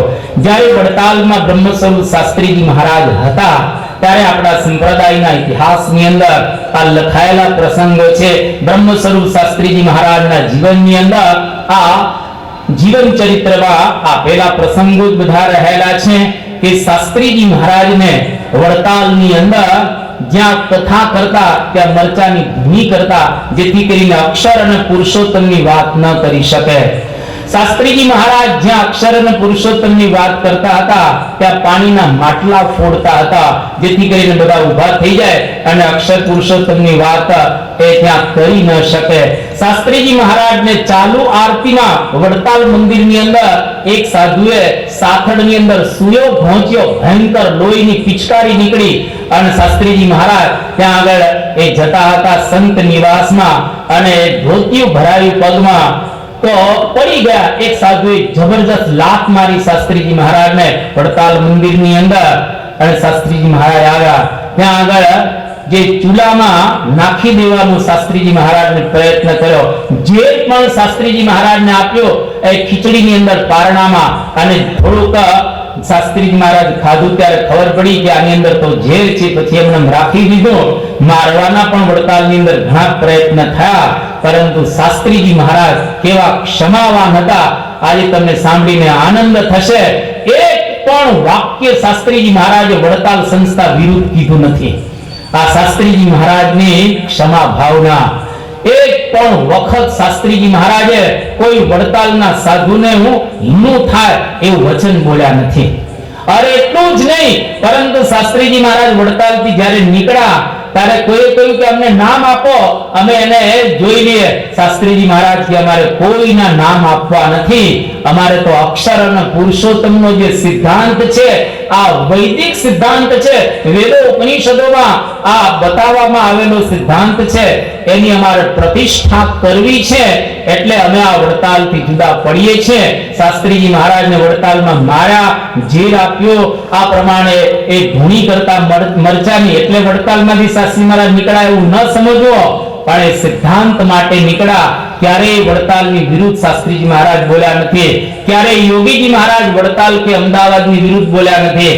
અને આજે પ્રગટ બ્રહ્મ સ્વરૂપ પ્રમુખ સ્વામી મહારાજ વડતાલની ગીતોની નીચે પ્રમુખ સ્વામી મહારાજ વિશે કેટલું લખાયેલું છે, પરંતુ ક્યારેય પ્રમુખ સ્વામી મહારાજ એક વાક્ય વડતાલની વિરુદ્ધ બોલ્યા નથી. આ મહાપુરુષોના જીવનમાં તમને ક્ષમા જોવા મળે એ એની ભલમનસાય. અને આજે આપણી સંસ્થાની અંદર 1000 સાધુઓ છે. 1000 સાધુમાંથી એક પણ સાધુ વડતાલ કે અમદાવાદની વિરુદ્ધ ક્યારે કોઈ પ્રવચનની અંદર પણ બોલતા નથી. આ પ્રમુખ સ્વામી મહારાજ, યોગીજી મહારાજ અને શાસ્ત્રીજી મહારાજના આપેલા સંસ્કારો છે. એટલા માટે શાસ્ત્રીજી મહારાજ એવી વાત કરતા હતા કે સાચા દેવળે ઘંટ વાગશે. જ્યાં આગળ દેવળ સાચું હોય ત્યાં આગળ ઘંટ વાગે. અવાવરા દેવળમાં ઘંટ કોઈની વાગે નહીં. અને જે દિવસે શાસ્ત્રીજી મહારાજની પાસે નાણા, માણા, પાણા અને દાણા ચારમાંથી એકેય ન હતો, ત્યારે શાસ્ત્રીજી મહારાજ એવું બોલે છે કે આ બે સંસ્થા કરતા આપણી સંસ્થા મોટી થઈ જશે.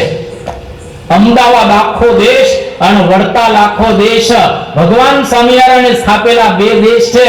એ બે દેશ કરતા આપણી સંસ્થા મોટી થઈ જશે. જ્યારે કંઈ નહોતું, કેરોસીનના ડબ્બામાં શાસ્ત્રીજી મહારાજે 3 વર્ષ સુધી ખીચડી રાંધીને ખાધેલી છે. આવી પરિસ્થિતિની અંદર શ્રીજી સ્વરૂપદાસને શાસ્ત્રી મહારાજ કાગળ લખે છે. એ કાગળ અત્યારે સચવાયેલો છે. લિખિત અને યજ્ઞ પુરુષ દાસની અંદર કાગળ તમે વાંચી શકશો. શાસ્ત્રીજી મહારાજના એ હસ્તાક્ષરની અંદર ત્યારે શાસ્ત્રીજી મહારાજ બોલ્યા, બે દેશ કરતા આપણી સંસ્થા મોટી થઈ જશે. અને ખરેખર 100 વર્ષ પછી આ દેખાય છે કે આજે બીએપીએસ સંસ્થા 1-2 દેશની અંદર નહીં, પરંતુ આજે 55 દેશની અંદર આ સંસ્થા વ્યાપ્ત થઈ ગઈ. આજે વેસ્ટ અમેરિકાની અંદર આ સંસ્થાના 100 મંદિર છે. 100 મંદિર અમેરિકાની અંદર, ઇંગ્લેન્ડની અંદર આ 20 મંદિર છે. આજે આફ્રિકાની અંદર 15-20 મંદિરો થયા. આજે ઓસ્ટ્રેલિયાની અંદર 5 મંદિરો, 5 મોટા શહેરોની અંદર, ત્યાં ન્યુઝીલેન્ડની અંદર મંદિરો થઈ ગયા. આ બાજુ તમે જો સિંગાપુરમાં હમણાં મંદિર થયું, હોંગકોંગની અંદર, બેંકોકની અંદર બધે સત્સંગ મંડળો થયા. ફ્રાન્સની અંદર, પોર્ચુગલ, આ યુરોપના દેશોની અંદર, અરે મિડલ ઈસ્ટમાં તો મુસલમાનો છે જે કોઈ દિવસ આપણા હિન્દુઓના મંદિરો ન થવા દે, ત્યાંય પ્રમુખ સ્વામી મહારાજે મંદિરો કરી દીધા. અને મુસલમાનો એ પણ બધા ખુશ થયા કે અમારા ખુદા તાલાના દર્શન અમને આ પ્રમુખ સ્વામી મહારાજની અંદર થાય છે. અરે મુસલમાનના રાજાના ઘરે પ્રમુખ સ્વામી મહારાજની પધરામણી થઈ ગઈ. ઠાકોરજીની સાથે સ્વામી એને કળશ ભેટ આપ્યો, કારણ કે આ સાચા દેવડે ઘંટ વાગશે. આજે આ સંસ્થાની અંદર 1200 મંદિરો થઈ ગયા. 1000 સાધુ અને 1200 મંદિરો અને શિખરબદ્ધ મંદિરો લગભગ 35-40 થી વધારે થઈ ગયા. અને અત્યારે ન્યૂ જર્સી ની અંદર એની જે બાજુમાં રોબિન્સવિલ ત્યાં અક્ષરધામ બંધાઈ રહ્યું છે. ગાંધીનગરનું અક્ષરધામ, દિલ્હીનું અક્ષરધામ, હવે અમેરિકામાં અક્ષરધામ બંધાય છે. કેટલા એકરમાં બંધાય છે? 167 એકર જગ્યામાં બંધાઈ રહ્યું છે. હમણાં બીજી જગ્યા મળી એટલે 250 એકરમાં અક્ષરધામ બંધાય છે અમેરિકામાં. અને કેટલું મોટું અક્ષરધામ બંધાય છે. કદાચ તમે સુરત આપણું અડાજણ મંદિર જોયું હશે અને ન જોયું હોય તો દર્શન કરવા પધારજો. નીતન હવરણી બહુ ત્યાં આગળ એકદમ દરેકના ભાવ પૂરા કરે છે. ચમત્કારી મૂર્તિ રહેલી છે. આ ઘનશ્યામ મહારાજની મૂર્તિ પણ ચમત્કારી છે. આજે અડાજણનું મંદિર છે એવા 13 મંદિર ભેગા થાય એટલું મંદિર અમેરિકાની અંદર બંધાઈ રહેલું છે. અને જે મંદિર 40 વર્ષ કે 45 વર્ષે બંધાય એ પ્રમુખ સ્વામી મહારાજ ફક્ત 5-7 વર્ષની અંદર અમેરિકાની ધરતી ઉપર બાંધી રહ્યા છે. બલ્ગેરિયા, ટર્કી, આ બાજુ એ આપણો આરસ એવા 7 જગ્યાએથી જુદા જુદા પથ્થરો કંડલામાં આવે છે. અને અત્યારે કંડલાની અંદર 3000 કારીગરો કામ કરે છે. 100 એકર જમીનની અંદર પથ્થર જ પડ્યા છે ઘડાયેલા અને ઘડવાના બાકી. આ પ્રમુખ સ્વામી મહારાજ કામ કરી રહ્યા છે. અને આ બીએપીએસ સંસ્થા દર 5 દિવસે એક મંદિર બાંધે છે. તમે જુઓ આજે યુનાઇટેડ નેશન્સ ઓર્ગેનાઇઝેશન એટલે યુનો સંસ્થા છે જેની અંદર દુનિયાના 196 દેશ સભ્યપદ ધરાવે છે. કોઈ સંસ્થાને આ સ્ટેટસ આપેલું હોય તો એવી આ બીએપીએસ સંસ્થા છે જે યુનોએ પણ એને સ્ટેટસ આપેલું છે કે અમને ઇકોનોમિક્સ અને સોશિયલ કાઉન્સિલ ની અંદર તમે અમને મદદરૂપ થાવ કે સલાહ આપો. એટલે આ સંસ્થાની અંદર કોઈ દિવસ કોઈનું પણ ખરાબ થાય એવો કોઈ વિચાર સંતો કે પ્રમુખ સ્વામી કરતા નથી. બધાનું ભલું થાય. યોગીજી મહારાજનું તો વાક્ય જ હતો કે ભગવાન સૌનું ભલું કરો. અને પ્રમુખ સ્વામી મહારાજ તો પોતે જ બોલે છે કે બીજાના સુખમાં આપણું સુખ, બીજાના ભલામાં આપણું ભલું. આ ભાવનાની સાથે પરમ પૂજ્ય પ્રમુખ સ્વામી મહારાજ દેશ વિદેશ ફરી રહ્યા છે. એટલા માટે જ પ્રમુખ સ્વામીનું સન્માન આ બ્રિટિશ પાર્લામેન્ટની અંદર થાય છે. એટલા માટે જ પ્રમુખ સ્વામીનું સન્માન કેનેડાની પાર્લામેન્ટની અંદર કરેલું છે. એટલા માટે જ કેન્યાની પાર્લામેન્ટમાં પ્રમુખ સ્વામી મહારાજનું સન્માન થાય છે. કારણ કે બધા પ્રત્યે સદભાવના છે. આ મહાભારત શીખવાડે છે.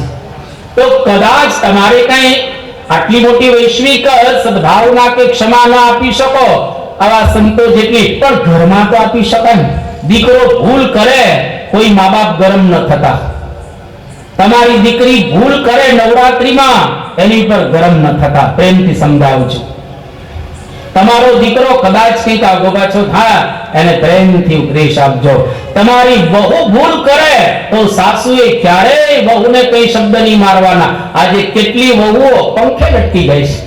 તમે છાપા વાંચજો, સંતો તો વાંચતા નથી હોતા પણ તમે વાંચો તો તમને ખબર પડે કેટલી વહુ પંખે લટકી જાય, કેટલી અગ્નિ સ્નાન કરે છે, કેટલી તળાવમાં પડી જાય છે, કેટલી નદીઓમાં પડે છે, કેટલી તાપીમાં પડે છે અને કેટલી ઘરે ગળા ટૂંકો ખાઈ મરી જાય છે. કેમ? સાસુનો ત્રાસ. એટલા માટે વહુ ભૂલ કરે તો સાસુએ માફ કરવાની, સાસુ ભૂલ કરે તો વહુએ માફ કરવાની. આ મહાભારત આપણને શીખવાડે છે. આ બીજી દ્રષ્ટિ કેતા પર દ્રષ્ટિ બીજાનો પણ આપણે થોડોક વિચાર કરવો. અને જો ખરેખર બીજાનો પણ આપણે વિચાર કરીએ તો સાચા અર્થની અંદર આપણે આપણા ઘરને સુંદર બનાવી શકીએ, મગમગતું બનાવી શકીએ, આપણા ઘરને પવિત્ર બનાવી શકીએ. અને આ બીજી દ્રષ્ટિ. અને ત્રીજી દ્રષ્ટિ પરમાત્મા દ્રષ્ટિ. મહાભારત ત્રીજી દ્રષ્ટિ આપણને શીખવાડ. એક દિવસ બાકી છે ને એક દ્રષ્ટિ હવે આપણે જોવાની છે. આવતીકાલે આપણે અહીંયા આગળ પારાયણ પૂરી કરીશું. આ બે દ્રષ્ટિ કરતા ત્રીજી દ્રષ્ટિ બહુ અગત્યની છે. કારણ કે પહેલી દ્રષ્ટિ આપણે જે બતાવી સ્વદ્રષ્ટિ, માણસ પોતાનું સંભાળે, માણસ બીજાનું સંભાળે તો જગતમાં આપણે સુખી બની શકીએ. ચોક્કસ જગતમાં તમે આનંદ પ્રાપ્ત કરી શકો, પણ મર્યા પછી એટલે ઉપરે જો આનંદ પ્રાપ્ત કરવો હોય, પરમાત્માને જો મેળવવા હોય તો ત્રીજી દ્રષ્ટિ બહુ જ અગત્યની રહેલી છે. આ બે દ્રષ્ટિ તો તમે સાંભળવા આવેલા છો, પણ હવે હું તમને વિનંતી એટલી જ કરું છું, આવતીકાલે પૂર્ણાહુતિ પ્રસાદ તો સારો હોય સ્વાભાવિક રીતે, પણ આવતીકાલની અતિ અગત્યની દ્રષ્ટિ પરમાત્મા દ્રષ્ટિ. પરમાત્મા દ્રષ્ટિ એટલે જીવનમાં પરમાત્માને પ્રધાન રાખવા, અને એના માટે ભગવાન સમયે સમય ઉપરથી આવે છે. ગીતા કહેતા મહાભારત બોલે છે કે યદા યદા હિ ધર્મસ્ય ગ્લાનિર્ભવતિ ભારત અભ્યુત્થાનમ અધર્મસ્ય તદાત્માનં સૃજામ્યહમ પરિત્રાણાય સાધૂનામ વિનાશાય ચ દુષ્કૃતામ ધર્મ સંસ્થાપનાર્થાય સંભવામિ યુગે યુગે. ધર્મનું પ્રસ્થાપન કરવા માટે, પૃથ્વીનું વાતાવરણ સરખું કરવા માટે ભગવાન આ લોકની અંદર અવતાર ધારણ કરી અને સમયે સમયે પધારે છે. બ્રહ્માંડ પુરાણ એવું કહે છે દત્તાત્રેય કૃત યુગે ત્રેતાયામ રઘુનંદનઃ દ્વાપરે વાસુદેવ સ્યાત કલૌ સ્વામી ઉષાત્મજઃ. કેતા સતયુગની અંદર દત્તાત્રેય ભગવાન પધાર્યા, ત્રેતાયુગની અંદર રામચંદ્ર ભગવાન પધાર્યા, અને દ્વાપર યુગની અંદર વસુદેવના પુત્ર વાસુદેવા કૃષ્ણ ભગવાન પધાર્યા, અને કલૌ સ્વામી વૃષાત્મજઃ કળિયુગની અંદર વૃષ કેતા ધર્મ, આત્મજ કેતા દીકરા, ધર્મના પુત્ર એવા સ્વામિનારાયણ ભગવાન આ લોકની અંદર ધારણ કરી અને કળિયુગમાં પોતે પધાર્યા છે. ટૂંકમાં પરમાત્મા દ્રષ્ટિ એટલે ભગવાનને આપણા જીવનની અંદર આગળ રાખવા, કઈ રીતે જીવનમાં ભગવાનને આગળ રાખી શકાય અને આગળ રાખીને કઈ રીતે જીવન જીવી શકાય એની વાતો આપણે કાલે કરીશું. અહીંયા આગળ આપણો સમય પૂર્ણ થયો છે, બરાબર 11:15 વાગ્યાનો, એટલે અહીંયા આગળ પારાયણ મૂકી દઈએ છીએ. આવતીકાલે અડાજણ મંદિરના કોઠારી પૂજ્ય ઉત્તમ પ્રકાશ સ્વામી એ પણ અહીંયા આગળ પારાયણમાં પધારવાના છે. આમ તો ખૂબ મોટી સંખ્યામાં બધા લાભ લેવા માટે દરરોજ પધારો છો. આવતીકાલે ખાસ તરીકે વિનંતી કે આપણા આડોશ પાડોશમાં રહેતા હોય, મિત્ર વગેરે હોય, એને એક દ્રષ્ટિ આ થાય પરમાત્માની તો ખરેખર સચિન સુખી થાય એવું છે, અને ઘર બધા સુખી થાય એવા છે, કારણ કે જીવનમાં પરમાત્મા ખૂબ અગત્યના રહેલા છે, અને જેના જીવનમાં પરમાત્મા આવે એનું ઘર સારું થાય. એક નાનકડા પ્રસંગથી સમાપ્તિ કરીએ આપણે. તમે જો શંકર ભગવાનનું ઘર, શંકર ભગવાનનું વાહન શું છે? પોઠિયો, બરાબર. પાર્વતીજીનું વાહન શું છે? સિંહ. એનો દીકરો કાર્તિક અને ગણપતિ, એ બેયના વાહન શું છે? કાર્તિક સ્વામીનું વાહન મોર, અને ગણપતિનું વાહન શું છે?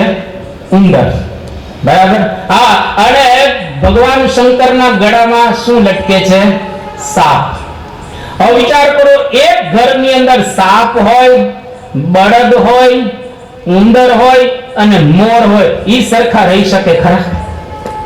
સાપ ખાઈ જાય, ઉંદરને વાર કેટલી લાગે, તરત ગણપતિનો ઉંદર ખાઈ જાય તો ગણપતિ પછી જાય ક્યાં વાહન વિના? અને આ બાજુ સિંહ કોઈ દિવસ બળદને રહેવા દે ખરો? આ સિંહ છે એ બળદને કોઈ દિવસ ન રહેવા દે, બળદને મારી નાખે સિંહ, પણ છતાંય સિંહ, બળદ, મોર અને આ ઉંદર બધા સાથે જ રહે છે, કારણ એના ઘરની અંદર ભગવાન શંકર છે, એટલા માટે આ જુદા જુદા સ્વભાવ વાળા છે, પરંતુ છતાંય બધા સાથે રહે છે. એમ આપણા ઘરની અંદર ભલે આપણે જુદા જુદા સ્વભાવ વાળા હોય, પરંતુ જો એક ભગવાન આવી જાય તો આપણા ઘરની અંદર આપણે બધા સંપીને રહી શકીએ. એની વાતો આવતીકાલે આપણે વિસ્તારને કરીશું. અહીંયા આગળ પારાયણને પૂર્ણ કરીએ છીએ. 2 મિનિટ ધૂન બોલાશે દરરોજની જેમ. ખૂબ જ શાંતિથી આપણે દરેકને પ્રસાદ પ્રાપ્ત થવાનો છે. 2 મિનિટ ધૂન બોલાશે, ત્યાર પછી જાહેરાત થશે, અને ત્યાર પછી હાર તોરા થશે, અને ત્યાર પછી આપણે બધા અહીંયા આગળથી વિદાય લેશું. સ્વામી નારાયણ નારાયણ નારાયણ, સ્વામી નારાયણ નારાયણ નારાયણ, સ્વામી નારાયણ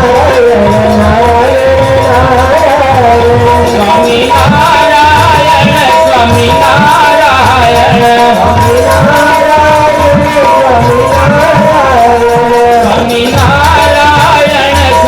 નારાયણ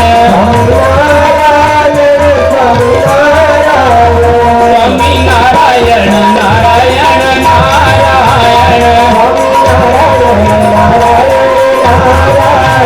સ્વામી નારાયણ નારાયણ નારાયણ સ્વામી નારાયણ નારાયણ નારાયણ શ્રી સ્વામિનારાયણ ભગવાનની જય. અક્ષર પુરુષોત્તમ મહારાજની જય. પ્રમુખ સ્વામી મહારાજની. આજે આપણી સભાની અંદર પૂજ્ય નારાયણ પ્રસાદ સ્વામી અને પૂજ્ય કિશોર મૂર્તિ સ્વામી પધાર્યા છે. આપણે તાલીઓથી બંને સંતોનું અભિવાદન કરીશું. પૂજ્ય નારાયણ પ્રસાદ સ્વામીને વિનંતી કે અત્રે સ્ટેજ ઉપર પધારશે. યોગીજી મહારાજને વરદ હસ્તે પૂજ્ય નારાયણ પ્રસાદ સ્વામીએ દીક્ષા ગ્રહણ કરેલી છે અને બહુ જ ઊંચી કક્ષાના આર્ટિસ્ટ પોતે છે અને આખા વિશ્વની અંદર એ બહુ જ આવા ઓછા આર્ટિસ્ટ હોય એવા પોતે આ કલા સંપન્ન સંત રહેલા છે. ઘણા બધા એવોર્ડ્સ પણ એને નેશનલ ઇન્ટરનેશનલ એવોર્ડ પ્રાપ્ત થયા છે. તો એવા પૂજ્ય નારાયણ પ્રસાદ સ્વામી જ્યારે આપણી પારણમાં પધાર્યા છે, આપણે એમનું હાર્દિક સ્વાગત કરીએ છીએ. શ્રી સ્વામિનારાયણ ભગવાનની જય. પારાયણના આ ચતુર્થ દિને પણ પૂજ્ય પ્રભુદયાનંદ સ્વામીએ